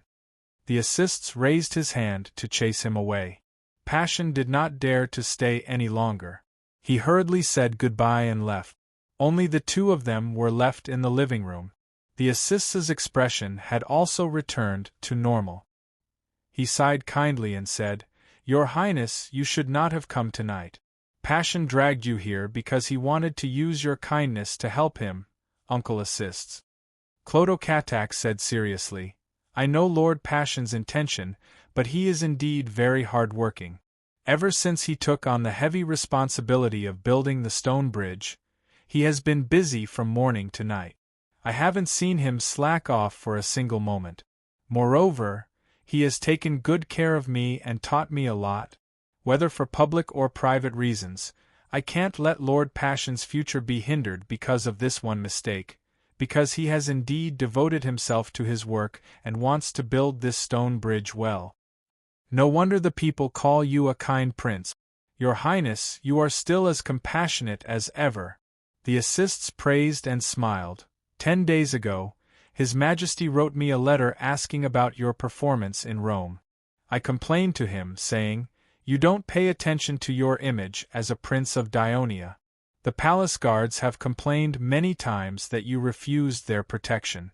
You work with the Roman and Latin citizens recruited from the construction office every day, learning their Latin language. Sometimes, when you are busy, you even buy food for them at your own expense." Then His Majesty wrote back to me. Can you guess what he said in the letter? Chapter 1043. Clodocatax scratched his head with his hand and showed a rare childish expression. He said that I did a good job, but I need to be careful, because Father has also replied to me. Assists laughed heartily and said, "You guys came to me in a hurry just now. I didn't even have time to eat dinner. Since today is the first day of the new year, you can accompany me for dinner. Then, we can discuss how to hold the fishing competition tomorrow while we eat. I have decided that you will be responsible for organizing this matter." Me? Clodocatax was a little surprised. "You don't have confidence?" Assists looked at him with a faint smile. "No problem." Clodocatax immediately responded. The 2 new negotiation conditions from Dionia shocked Oceladon. He did not dare to continue the negotiations. He said that the matter needed to be discussed and decided by the Senate. Without a moment's delay, he returned to Carthage by boat. However, he did not immediately report the matter to the Senate. Instead, he first reported it to Hanno. That night, Typanlak and several other important Hanoverian senators arrived at Hanno's mansion one after another.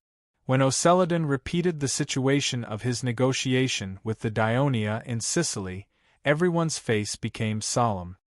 "Lord Hanno, the Dionia have put forward such harsh negotiation conditions. This is a provocation to us. We must not agree to it. If the Daionia force us, we will stop the negotiations. The first to speak was Drevika. He was the most active supporter of Hanno's inland expansion policy. Of course, he had also received a friendly gift from Hanno, allowing his family to occupy a large piece of land near Thevest, a town in eastern Namibia, inland south of Carthage. If we don't negotiate, then the people of Daionia can continue to destroy our remaining troops in Sicily and occupy the entire western part of Sicily for themselves. Then, they can regroup their troops, land in Africa, and attack us, Carthage. It's not that we want to negotiate, but the enemy is strong and we're weak. The situation is grim, and we have no choice but to negotiate. Samos sighed with a gloomy expression. He was the Hanoverian who was the most proficient in military affairs after Monty Adler. Now, he led thousands of Carthage militia and was stationed in eastern Namibia, suppressing rebellions and stabilizing order. This time, he was specially called back, which showed how much Hanno valued him. The Daionia want Corsica, Sardinia, and western Sicily. Now you want southern Iberia, and you want us to return the land of Namibia. If we all agree, will we be able to satisfy the people of Daionia? No, our weakness will only fuel their greed. Not only will they add new conditions for negotiation, but they will even send an army to land in Africa and threaten us, Carthage. Since the situation is so bad, why don't we be more forceful? Instead, it will make the people of Daionia wary. Drevika retorted. Hanno listened to the debate between the two and did not express his opinion. He turned his head and asked, Tepenlako, what's your opinion? Tepenlako pondered and said, the key issue now is that we first have to determine if the people of Daionia really want to negotiate with us. If they do, then we will try our best to negotiate with them, hoping to finally get a truce agreement that is not bad for us. If not, then we have to prepare for war with all our might, and prepare to defend against the invasion of the Dionysian army in Africa. After listening, Hanno looked at Ocradin again. You and the people of Daionia have been negotiating for a while. Based on your judgment, do the people of Daionia want to negotiate? Or do they not want to negotiate? This question carried a lot of weight, and Ocradin did not answer immediately.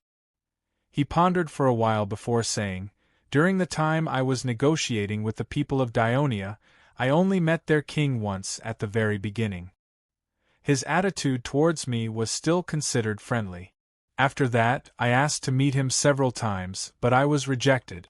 I think it was not because his anger towards Carthage was growing, but because he wanted to negotiate with Carthage. He was worried that, under my request, he would rashly make a decision and interfere with the plan of the negotiators of Daionia. Secondly, I deliberately provoked the negotiators of Daionia several times, and even threatened to stop the negotiations, and let the people of Carthage prepare for war with Daionia with all their might. However, when I appeared in the negotiation room the next day, the negotiators of Daionia were still waiting there. Although they were mocking us, they still allowed the negotiations to continue. According to my observation, the negotiators of Daionia were a very arrogant person, but the fact that they were able to endure it showed that they were looking forward to the negotiations. However, it was understandable that the people of Daionia wanted to gain more from the negotiations, just as we wanted to give less in the negotiations. Therefore, during the negotiations we were all watching the development of the war. Unfortunately, Brother Margot failed, and the people of Daionia had a greater advantage. Of course, they wanted to gain more. Moreover, from my conversation with the negotiators of Daionia, I found out that the people of Daionia did not pay a great price to defeat the army led by Brother Margot this time. I have carefully observed the soldiers of Daionia, and all of them were arrogant. They did not look tired at all. The faces of the people in the room changed. After a while, Tepenlako reluctantly said, Maybe they deliberately put on a show for you and then put pressure on you. Stupid Brother Margot. He is the sinner of Carthage. Drevika scolded angrily.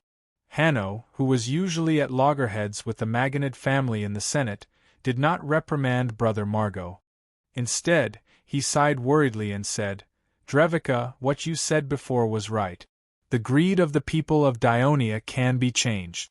Perhaps the previous king of Dionia did have the intention to negotiate, but as the difference in strength between the two sides grows, it is inevitable that they will have other ideas.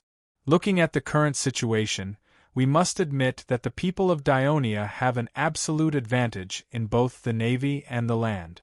We must first find a way to strengthen the military of Carthage city, and dispel the idea of Dionia annihilating us. Samos, do you have any suggestions for this?" Samos hesitated and did not answer for a while. "Look at the situation now. If you have something to say, just say it." Hanno was getting impatient. "Sir Hanno, then I will say it." Samos decided to go all out and said directly, "The army of Sicily has suffered a crushing defeat, and the entire sea is completely sealed by the navy of Dionia. The remaining troops on the island have no hope of escaping, and will eventually surrender to the people of Dionia. Now that the people of Dionia have put forward such harsh conditions for negotiation, they will not release the captives before an agreement is reached. Once the people of Dionia solve the problem of Sicily and land in Africa, they will launch an attack on Carthage city. How many soldiers can we organize to defend Carthage city? How much food do we have to ensure that Carthage city can last longer under the siege of the Dionysian army? How much foreign aid do we have to help us when Carthage is in danger?" Samos's question made the faces of several people in the room change drastically. As this year's Sophie, Ocradon coughed a few times and reluctantly said in a comforting manner, "The young and strong citizens of Carthage suffered a lot of casualties after they first landed in Sicily with Montenegro. Since then, Margot has forced us to recruit more than 10,000 public militias. They are now trapped in Sicily. At the same time, there are nearly 8,000 citizens stationed in Namibia under your command. If the city wants to forcibly recruit more, I am afraid that we can only organize more than 4,000 people at most, including the elderly and young people. Although Carthage is the most prosperous city-state in the western Mediterranean and seems to have a large population, in fact, there are not many real citizens. Most of them are slaves, especially the Namibians. The Phoenicians are only a small race in the entire Mediterranean. So for hundreds of years, although they are more civilized and technologically advanced than the Greeks, they have basically been at a disadvantage in the migratory conflicts in the western Mediterranean. This is the main reason. Due to the blockade of the Dionysian fleet, most of the military rations we have collected from Namibia and the allies for the Sicilian army have not been delivered. It is enough for the people of our city to eat for more than 3 months. Don't forget that the people also have food in their homes. It will not be a problem to hold on for half a year under the siege of the Dionia. As for the foreign aid you mentioned, the entire Phoenician city-state of Africa is the help of our Carthage. The Dionysian army will not be able to move an inch on this land. Ocradon's comfort obviously did not work. Samos still looked solemn and said in a deep voice, "Although the city of Carthage has lagoons and hills as barriers, 4,000 people are not enough to resist the attack of the Dionia. We should transfer the 8,000 soldiers stationed in Namibia to strengthen the city's defense. In addition, I do not agree with what Sir Ocradon just said about the Phoenician allies being our help. I think the Phoenician allies in Africa will be our burden. Most of their young and middle-aged citizens have been transferred to Sicily. Once the Dionysian army really lands in Africa, the Phoenician allies will not be able to protect themselves and may turn to us for help. When that time comes, should we send reinforcements? If we send reinforcements, not only will it weaken our already weak defense, but it will also put the reinforcements in danger of being attacked by the Dionysian army at any time. If we don't send them, will the Phoenician allies still trust us? Maybe they will directly turn to the Dionia." And Literature Museum. Chapter 1044. Samos looked at Hanno and said frankly, Sir Hanno, we must consider giving up on Namibia for now. Carthage's consecutive defeats have given the tribes in eastern Namibia hope to break away from our rule. The reason I can still manage to deal with their rebellion is that most of the young men of the tribes have been transferred to Sicily. I'm afraid they are now captives of the Dionia. If I were the commander of the Dionia and wanted to attack Carthage, I would definitely win over these Namibians and make them the support of the Dionysian army. You're just trying to scare us. It took us, the Carthaginians, decades of time, money, and manpower to conquer Namibia. How can we just give it up like that? Drevika roared angrily. Sigh. Samos is right. We should face reality. Hanno sighed heavily. His face was filled with pain as he slowly said in a heavy tone, Drevika, once the Dionia attack Carthage, will the 8,000 militia still be able to stay in Namibia? It's better to call them back. As long as we can defend Carthage, there's still a chance to reclaim Namibia's land in the future. Besides, we can also negotiate with the surrounding Phoenician allies. When the Dionysian army attacks Africa, they can temporarily hide in Carthage. This way, we can play the role of the leader of the alliance and ensure their safety. At the same time, we will have more defensive forces. Sir Hanno, that's a good idea. But this will increase our food consumption. Samos reminded. Will our Phoenician allies hide in Carthage empty-handed? Can't we remind them to move all the food in their city to our city? Tepenlako reminded. Samos looked a little embarrassed. He had been too anxious and had forgotten about this. Hanno continued, we can also send messengers to Tyre and ask for help from our mother country. We can plead with them to let Persia intervene in this war. Persia? The eyes of the others lit up. Taipanlak immediately asked, will Persia agree to this invitation? I heard that the king of Persia doesn't like Dionia. Otherwise, he wouldn't have allowed the East Phoenician fleet to come under the banner of Persia. Ensuring the safety of Carthage in the western Mediterranean will only bring benefits to Persia. I believe that the king of Persia will make the right choice, Hanno said confidently. With the pressure from Persia, I believe that Dionia will have to seriously consider the issue of a truce. Maybe we can even use this to fight for more benefits in the negotiations. Drevika finally smiled. Aukradin, on the other hand, seemed a little worried. He reminded, I think King Dionia is a tough man. He ignored our protests and chose to go to war with Rome. And according to the intelligence, Dionia has also formed an alliance with Egypt. Doesn't Dionia know that Egypt is now a mortal enemy of Persia? It can be seen that the people of Dionia are not like the Greek. They are very afraid of Persia. We can borrow the strength of Persia, but we can't rely too much on it. You are right, Aukradin. Persia is still too far away from the western Mediterranean. The possibility of them sending reinforcements like Tyre is very small. The people of Dionia can be fearless, but at least it will put pressure on them. At this point, Hanno fell into deep thought. After a while, he finally made up his mind and said in a low voice, since you've concluded that the people of Dionia are willing to negotiate, we can continue to make concessions in the negotiations while strengthening the security of Carthage city. When the benefits of the negotiations exceed the possible losses of war, the people of Dionia will choose to sign a peace treaty with us. Corsica, Sardinia, and western Sicily have fallen into the control of the people of Dionia, and it is impossible to take them back. They can be used as bargaining chips and given up when necessary. Gades, Huelva, and Malaga in the south of Iberia. They are an important driving force for the rise of our Carthage, and they are also the only source of precious metal trade after we lose Corsica and Sardinia, so we must not hand them over to the people of Dionia.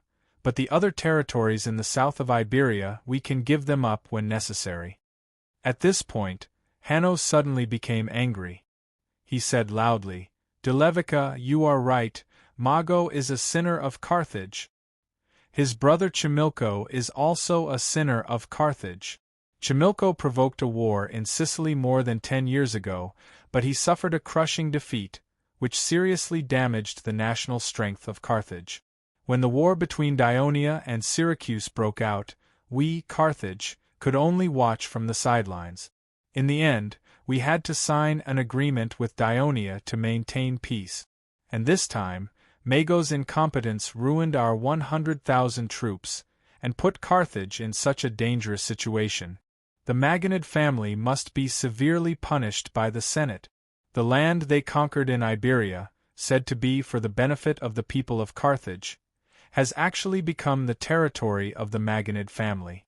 They do not listen to the orders of the Senate, and do not accept the officials sent by the Senate. Instead of this, it is better to use the southern part of Iberia as a bargaining chip, and give it to the people of Dionia at the right time. This can not only increase the chance of success in the peace talks, but also maintain the stability and unity of Carthage.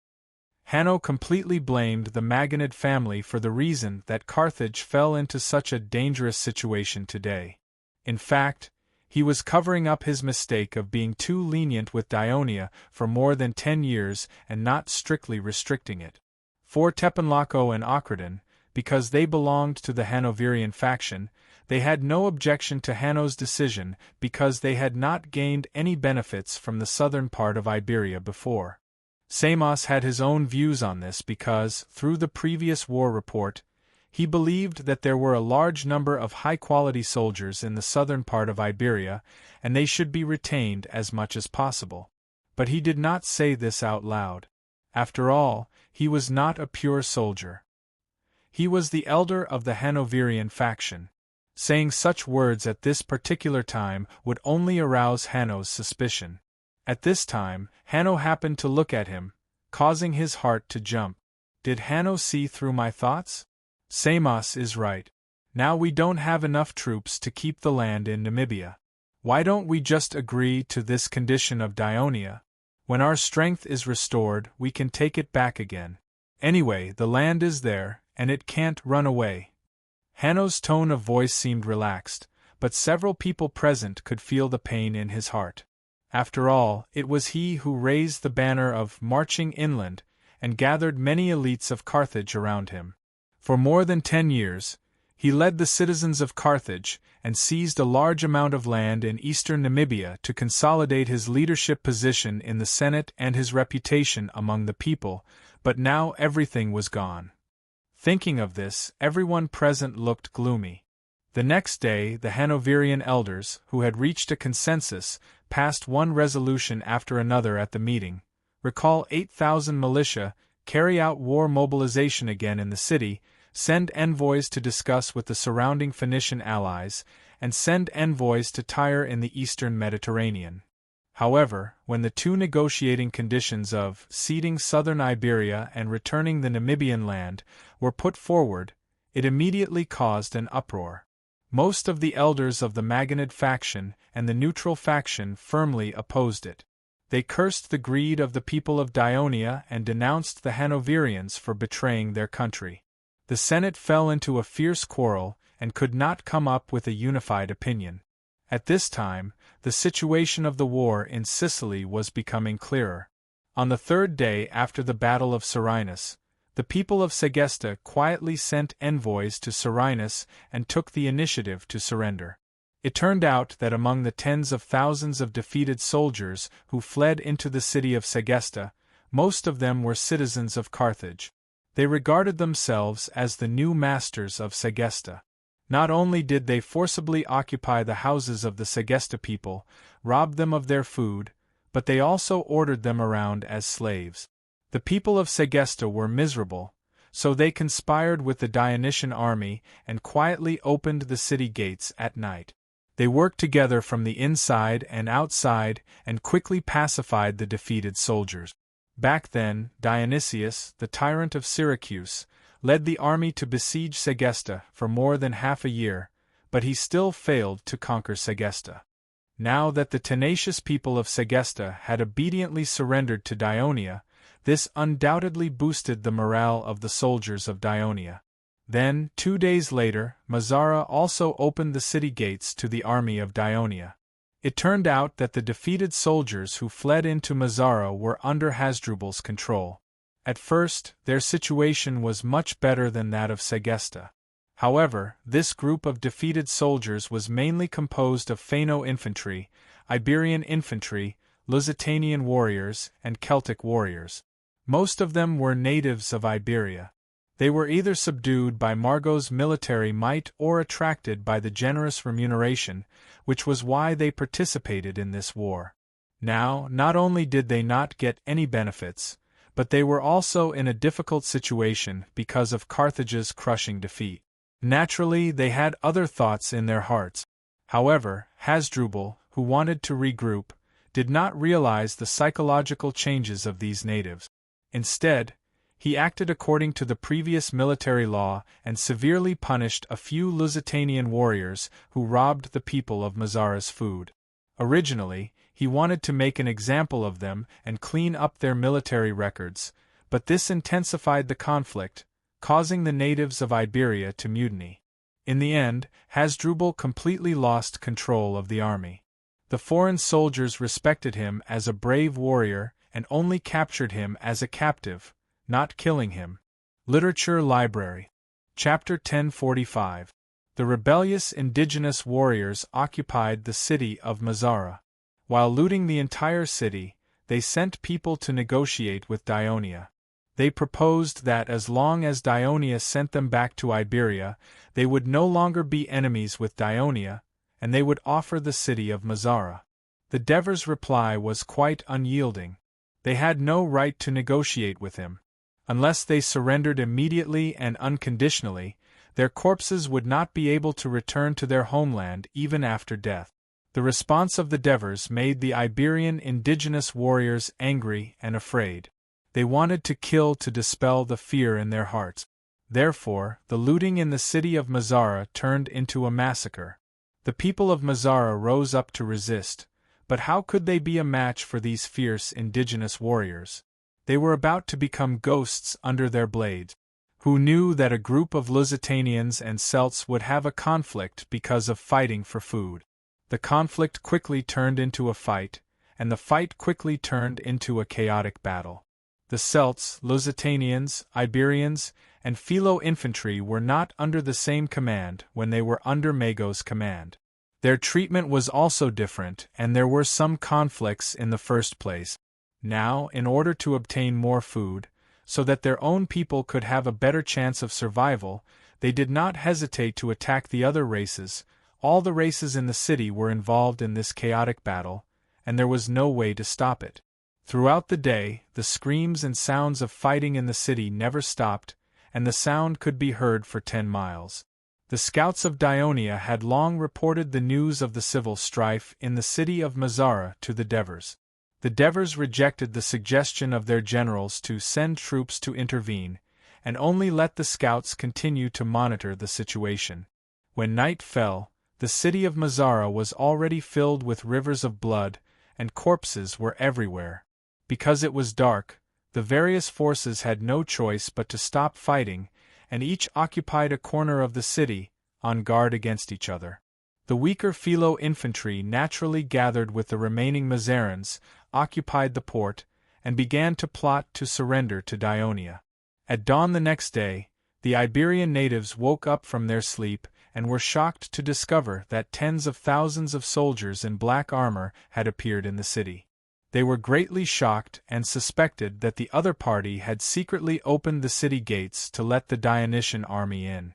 However, the truth was that the people of Mazara took a speedboat from the port and rushed to Serenus. They tearfully asked the Devers for help and were willing to let Mazara join the kingdom of Daionia.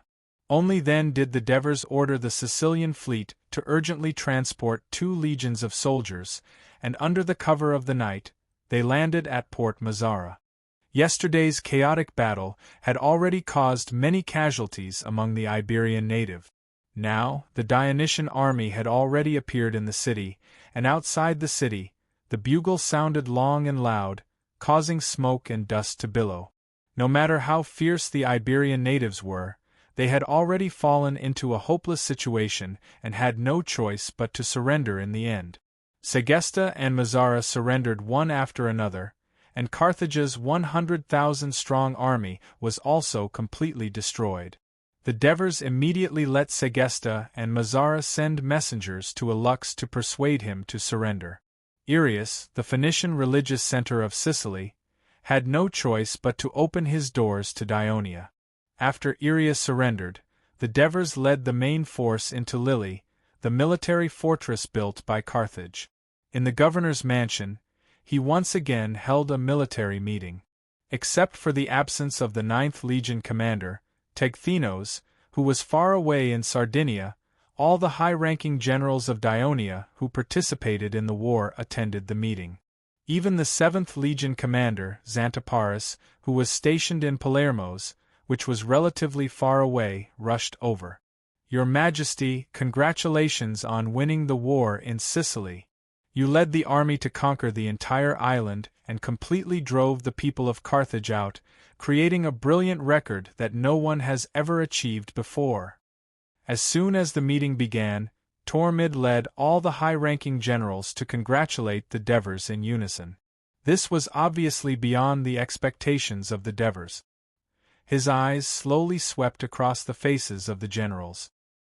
He saw the excitement on the faces of Tormid, Matones, Olivers, Lazaru, Trotyras, and Xanthippus, the smiles on the faces of Alexis, Printos, and Epicthenes, the regret on the face of Amintas, and the calmness on the face of Leotychides. Finally, his eyes fell on Henneborus, who was next to him.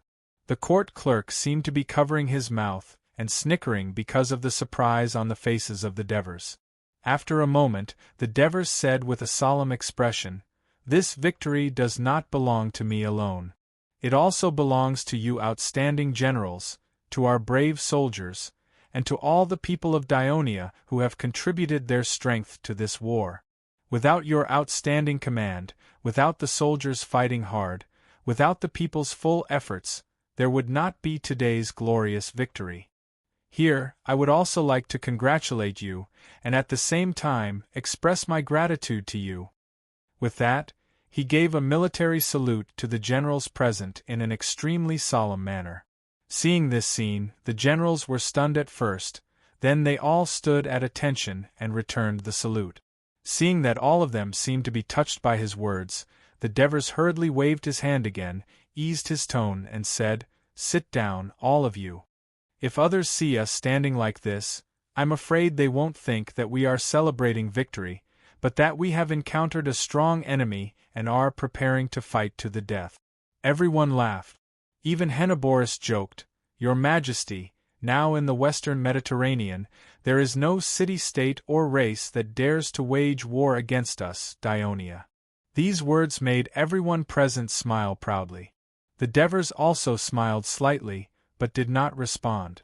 After everyone sat down, he said with a serious expression, "You made a small mistake just now. We did not completely conquer Sicily Island. There are still rebels of Syracuse on Ortygia Island. Of course, they are no longer worthy of our attention. However, this war with Carthage is far from over. On the land of Africa across the sea, the rich people of Carthage may be desperately consuming the treasury in order to hire more soldiers, build more warships, and continue this war. Therefore, now is not the time to celebrate victory. We cannot give the people of Carthage any chance to breathe. We must seize the time and land on Africa, and completely defeat Carthage. At that time we can finally relax and cheer for our victory." After listening to the words of the Devers, the eyes of the generals became eager, and their expressions became more excited. Fighting across the sea and conquering Carthage, this would be the greatest glory. Looking at these generals who were eager to fight, Divers had a solemn expression on his face. He said in a deep voice, "Since the outbreak of the war, in order to provide enough military supplies for our huge army, so that the soldiers can fight without worries, the kingdom has exhausted its treasury. The finances of all departments are tight, and the people are also frugal. Even the food that has just been collected after the autumn harvest is about to be used up. Now we are going to fight across the sea, farther away from the kingdom, and the materials we need to consume will be more.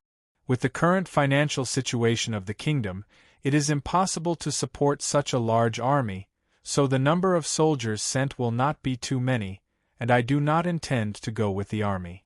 Fortunately, most of the military forces of Carthage have been destroyed by us in Sicily, and it is impossible to organize a strong army in a short period of time.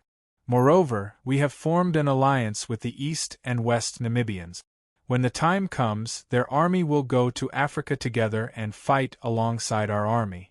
Therefore, although we are only sending a part of the army to fight, we still have a great advantage. At this time, in the eyes of the Devers, the generals had different expressions, but more or less revealed a desire to become the commander of the expedition against Carthage. The Devers did not give them more time to prepare and ask for battle. After a short pause, he immediately gave the order, "Now, I appoint Alexis as the commander, leading the 1st Legion, 2nd Legion, and Legio III on an expedition against Carthage." As soon as the order was given, some of the generals had an, as expected, look on their faces. Although some of the generals were unwilling, they did not dare to raise any objections. Over the years, Alexis, who had rarely taken the initiative to ask for battle and had become more and more indifferent to glory, immediately stood up. Her face showed a rare expression of excitement, and she said with a trembling voice, "Your Majesty, I will fight bravely with the brothers who are going to the expedition, and conquer Carthage as soon as possible to repay your trust." The Devers nodded and did not say any more words of encouragement. He looked straight at her and said in a deep voice again, "Time is of the essence. You only have 2 days to prepare for the expedition. 2 days later, take the ship to Africa."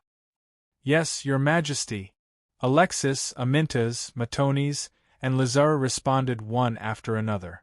Olivers. "Ah, yes." Sextus. "Yes." Recently, I have received a battle report from Tecthenus. The 9th Legion he leads has continuously attacked many Phoenician city-states on Sardinia Island, but because he has to station troops in each captured city-state, he currently does not have enough troops to attack the largest city-state on Sardinia Island, Calaris. Calaris is now gathering the last resistance forces on Sardinia Island, so Tecthenus has asked me for help. I have decided to send Legio IV and Rome's reserve troops to Sardinia. At this point, the Devers looked at Olivers and reminded him in a euphemistic tone, "In order to avoid excessive consumption of resources, we must end the war in Sardinia as soon as possible." Tecthenus has been fighting there for 2 months and is already familiar with the situation there. He also knows the enemy very well, so he will temporarily be the commander. You must listen to his command and do your best to help him conquer Calaris, occupy the entire island, and make Sardinia the territory of Dionia. Chapter 1046.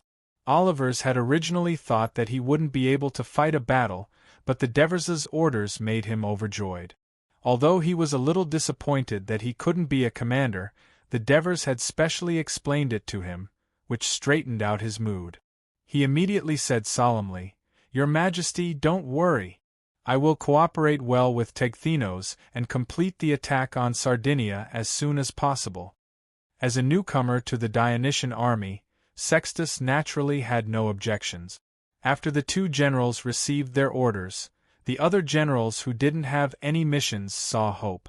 However, the Devers looked at them and said calmly, "The 7th Legion needs to be temporarily stationed in Lilybae, Mazara, Selinus, and Palermos to stabilize the order of the entire western region. The 10th Legion and the Mountain Reconnaissance Brigade will stay in Lilybae as reserve troops, ready to respond to sudden emergencies. Legio VI, the 8th Legion, the Lucania Reserve Legion, and the 3 cavalry legions can be disbanded first, allowing the soldiers who have fought for a year to return home. At the same time, it will ease the shortage of military supplies. However, you and the other legion commanders can't go home for the time being. You must stay in your respective barrack. Once you receive the order, You must gather the soldiers as soon as possible and rush to the designated battlefield. Does everyone understand? Understood, Your Majesty. No matter how disappointed they were, no general dared to express any objections. Your Majesty, what about the navy? Sicarian couldn't help but ask. How can the navy not be part of the attack on Carthage on the other side of the sea? The Devers's expression was still serious.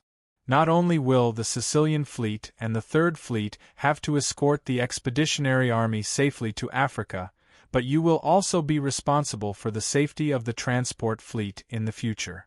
In addition, from today onwards, the Navy doesn't need to patrol the western waters anymore. Instead, their target will be the Carthage waters. They will block the Carthage port, intercept the ships of Carthage and its allies, and land and harass our enemies. At the same time, they will actively cooperate with Alexis' army until the end of the war. This is the Navy's mission. It's very hard. Can you accept it? Doesn't this highlight the importance of the Navy? It's better to have something to do than to be idle. The Sicilian fleet is happy to accept this mission. Sicarian laughed heartily as he deliberately glanced at the corps commanders who were about to return home and put on a smug look, making Eptines and the others want to beat him up. Compared to Sicarian, Mitylades's reply was much more serious. Your Majesty, the Third Fleet will definitely complete the mission. Devers turned a blind eye to Sicarian's little farce and looked at the Sicilian commander who had been quiet all this while. Prosus, you still have one more mission. After returning to the east, Ostia Island will still be your responsibility. It no longer has any impact on the entire war, so I won't set a deadline for conquering it, but I want you to minimize the consumption of resources and casualties of soldiers as much as possible. Can you do that? I'll try my best, Your Majesty, Leotychides replied calmly. Everyone, now that you understand your respective tasks, please return immediately and carry them out seriously. Alexis, stay here for now. This military meeting was so short because the Devers didn't want to give the generals any time to bargain after giving their orders. Only Alexis was left in the hall. The Devers asked softly, "What do you think about landing on Africana and attacking Carthage city?" Although Alexis had just received the order, after the Battle of Serenus, Sicily was basically in the kingdom's pocket. As long as the war wasn't over, landing on Africana and attacking Carthage city was expected. Alexis, Leotychides, and the other high-ranking generals were already thinking about the next step of the attack. This was also one of the reasons why they were able to obtain such high positions in the Dionysian army. So, Alexis said calmly, "Your Majesty, do you have a map of Africana?" The Devers immediately asked Henoborus to bring the map and put it on the table. Alexis stepped forward, looked at the map attentively, and then said solemnly, 3 legions plus Namibian cavalry and infantry, the number of soldiers is estimated to be more than 50,000. It's very large. I've seen the battle report of Your Majesty leading the army to land in Latin.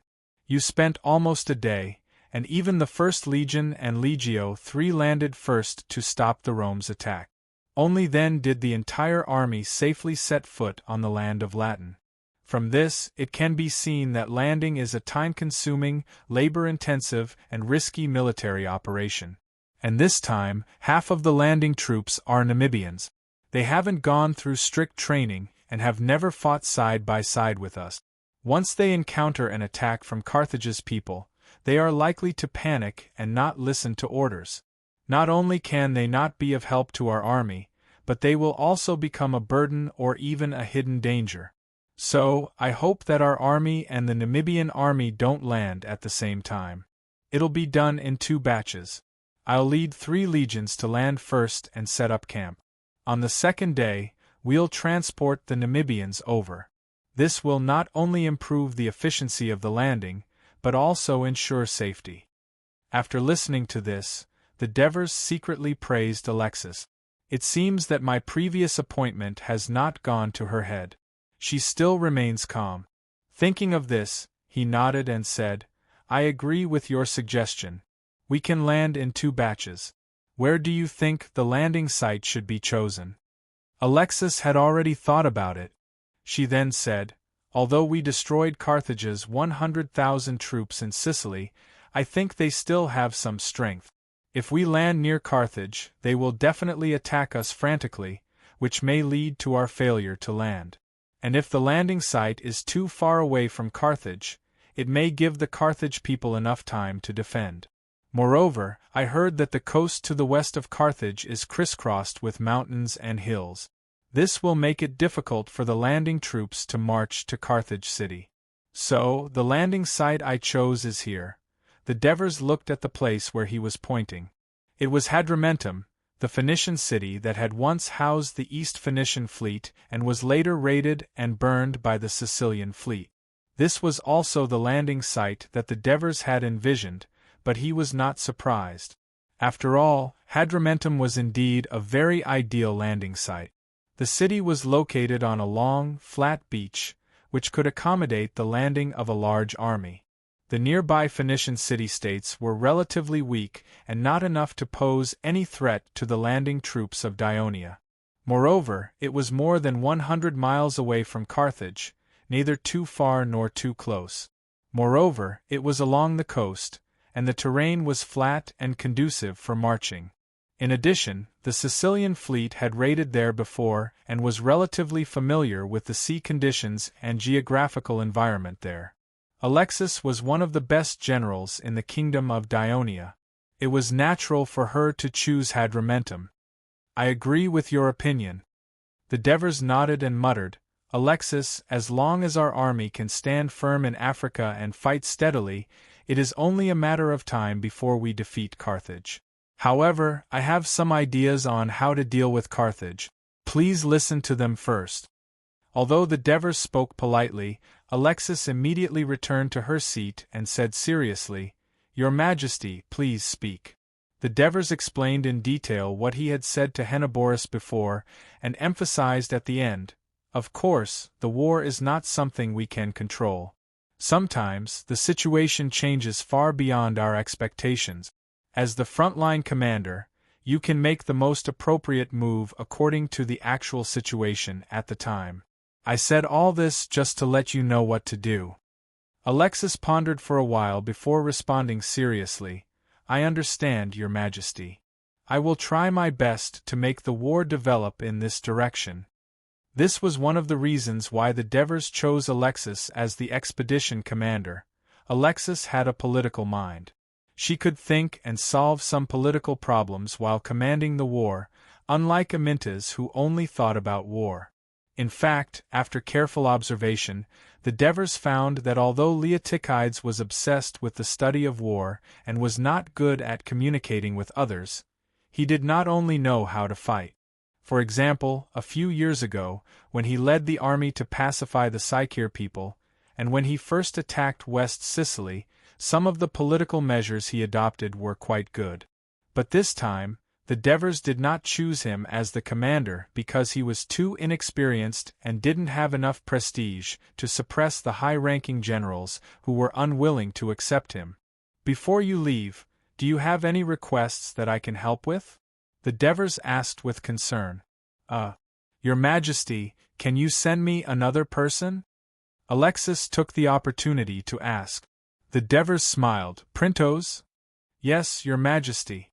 With his help, I won't have to worry about any flaws in my plan. I will have more confidence in obtaining victory. Alexis said honestly.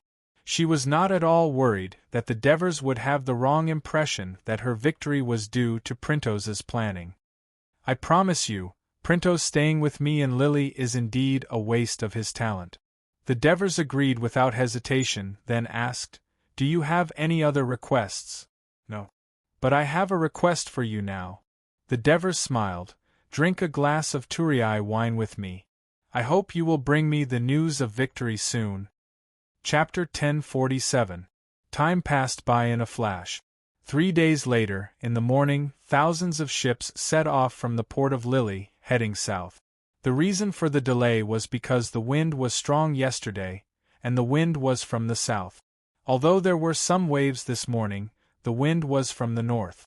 The Sicilian fleet and the Third Fleet were in front and on both sides of this huge fleet. In the center were the transport ships, and behind them were the supply ships. With the help of the wind, the entire fleet moved at a faster speed. Before noon, they had already reached Kosia Island. This small island, that used to belong to the Phoenicians, was now occupied by the Sicilian fleet. It became their forward base to blockade the port of Carthage and patrol the coast of Africana. However, the fleet did not stop and continued forward. As they approached the coast, Alexis's worries did not come true. There was not a single Carthage or Phoenician merchant ship on the vast sea. This route along the coast of Africana, passing through Cyrenaica, Egypt, and finally arriving at Tyre, had always been relatively busy. Even a few months ago there were still ships coming and going here, but now it had suddenly become so desolate. This was proof of the defeat of Carthage in this war and the strength of the Ionia navy. It was not until the fleet was close to the coast that Alexis saw some fishing boats on the coast. The fishermen on the boats saw the overwhelming number of warships approaching. They were so scared that they quickly stopped their boats and ran back to their cities to report the news. At this time, Alexis was no longer worried. According to her previous deployment, the warships of the fleet had already stopped near the coast. The transport ships quickly spread out along the long coastline. With the help of the tide and the oarsmen, the ships reached the flat beach. The soldiers of the 3 legions stepped on the knee-deep sea and stepped onto the land of Africana. This is the land where Hercules defeated the giant Pelphion? In fact, the scenery of this beach was no different from that of Turiae and Catane. However, the adjutant Mathesius, who went ashore, felt a little excited and looked around curiously. Yes, now we will soon conquer the giant Carthage, just like Hercules, Alexis said with a sigh. Lady Alexis, if you have such thoughts, you will be disappointed. Printos's words surprised Alexis. Alexis blinked and continued, the current Carthage can't be considered a giant. I hope so. Alexis smiled. It looked like they were in a relaxed mood, but in reality, Alexis was constantly sending out messengers to urge the troops to quickly assemble.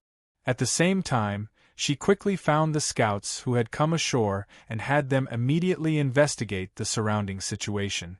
Alexis breathed a sigh of relief when she heard the news. Not only were there no enemies within a 10-mile radius, but the Phoenicians who lived here were fleeing with their families. At dusk, Alexis led the army to Hadrumetum and began to build a camp on the ruins of the burned town.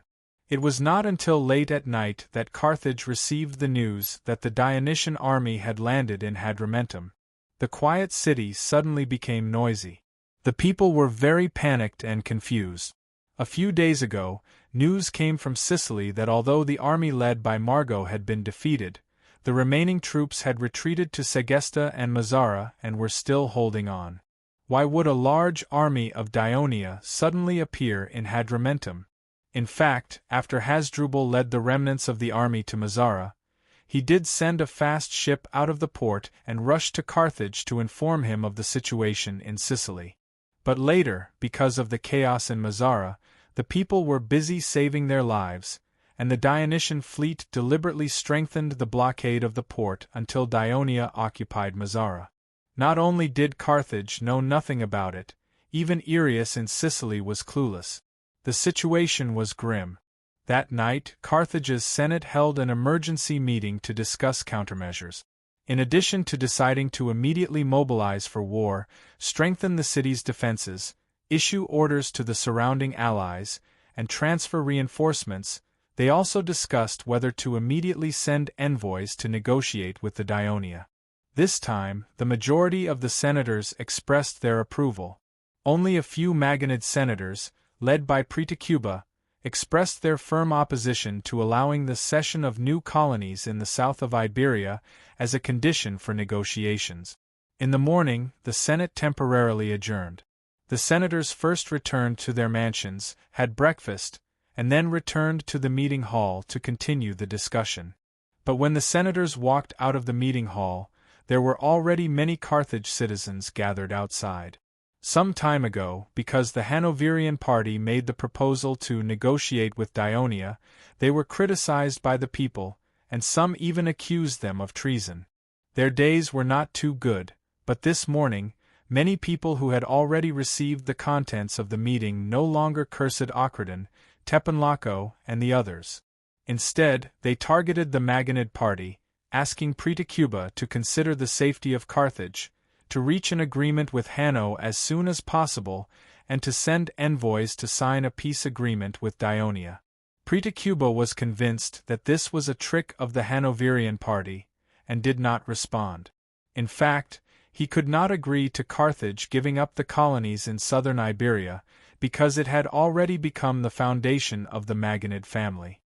Just as the Carthage citizens gathered in front of the Senate, Alexis ordered the army to continue to consolidate the camp, and sent a large number of soldiers to speed up the repair of the former port of Hadrumetum, so that the cargo ships could be moved more quickly, and at the same time, they waited for the arrival of the Namibian army. But in the evening, Alexis, who had waited for a long time, received bad news. When the fleet full of Namibian soldiers set off from Lillib, it was still a weak north wind, but halfway through the journey, the wind suddenly turned into a strong northwest wind, and the entire fleet was pushed to the east coast of Hadrumetum by the wind and waves, and it was said that some ships even capsized on the way. Alexis hurriedly prayed to Hades, thanking him for his blessings, so that such a thing did not happen to the Dionysian army. Then he sent scouts along the coast to the east to search for traces of the fleet. But the news he received later was disheartening. Except for a few ships scattered along the nearby coast, there was no trace of the fleet. Alexis speculated that most of the ships may have been blown to near the waters of Cyrenaica by the wind and waves, which forced him to make a decision.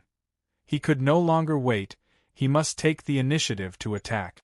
So on the third day, he let the Legio III stay at the camp, and personally led the 1st and 2nd legions, a total of more than 16,000 people, to attack a Phoenician city-state less than 30 miles to the east of Hadrumetum, the city of Ruspina. Ruspina and its nearby neighbors sent messengers to take a detour, asking for help from Carthage. This incident caused even more panic among the people of Carthage, and soon led to a major event. At dusk, the meeting of the Carthage Senate once again ended in an argument. After the senators walked out of the gate, Pretacuba and the others were once again surrounded by the people waiting outside the courtyard. Pretacuba, who had experienced this many times, did not respond at all to their requests, insults, and even threats. After the guards pushed away the people blocking the way, he walked forward with his head held high. At this moment, suddenly, a few youths rushed in, knocked away the guards who were caught off guard, and rushed in front of Pretacuba.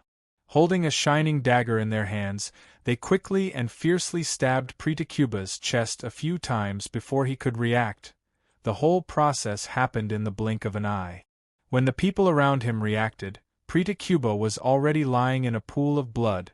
The frightened people screamed and ran in all directions, and the servants who followed behind hurriedly helped Pretacuba up from the pool of blood, shouting for the doctor to come and save him, and the guards rushed to arrest the perpetrators.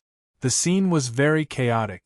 The senators, in consideration of their own safety, retreated to the entrance of the venue, under the protection of the guards. Many people looked at Hanno, obviously suspecting that the assassination of Pretacuba had something to do with his mortal enemy, Hanno. But Hanno also had a shocked expression on his face, and he shouted loudly, "Quick, arrest them! Arrest the murderers!" Fortunately, the murderers did not run away, but stood where they were, waiting for the guards to come and arrest them.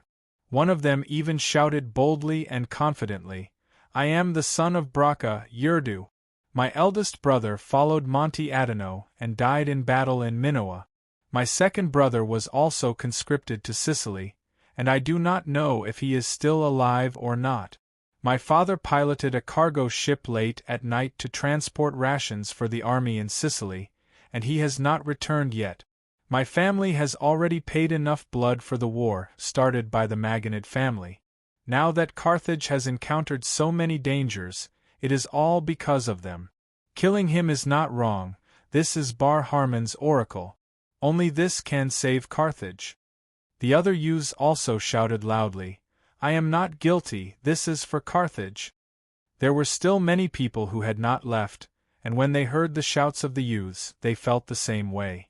They all rushed to the guards who were arresting the youths and shouted, Let them go! They are the heroes of Carthage. They want to free Carthage from the danger of war, to restore peace and tranquility to Africana. Pretacuba is the sinner. Brother Mara is the sinner. This was the punishment that Bar Harmon had given them. They deserved it. The roars of the people were like thunder, protesting against the elders, venting out all the sorrow and fear that had accumulated in their hearts during this period of time. Their shouts attracted even more people, and more people gathered in the square in front of the Senate. Some people began to fight with the guards, wanting to save the young men. Another riot was about to occur.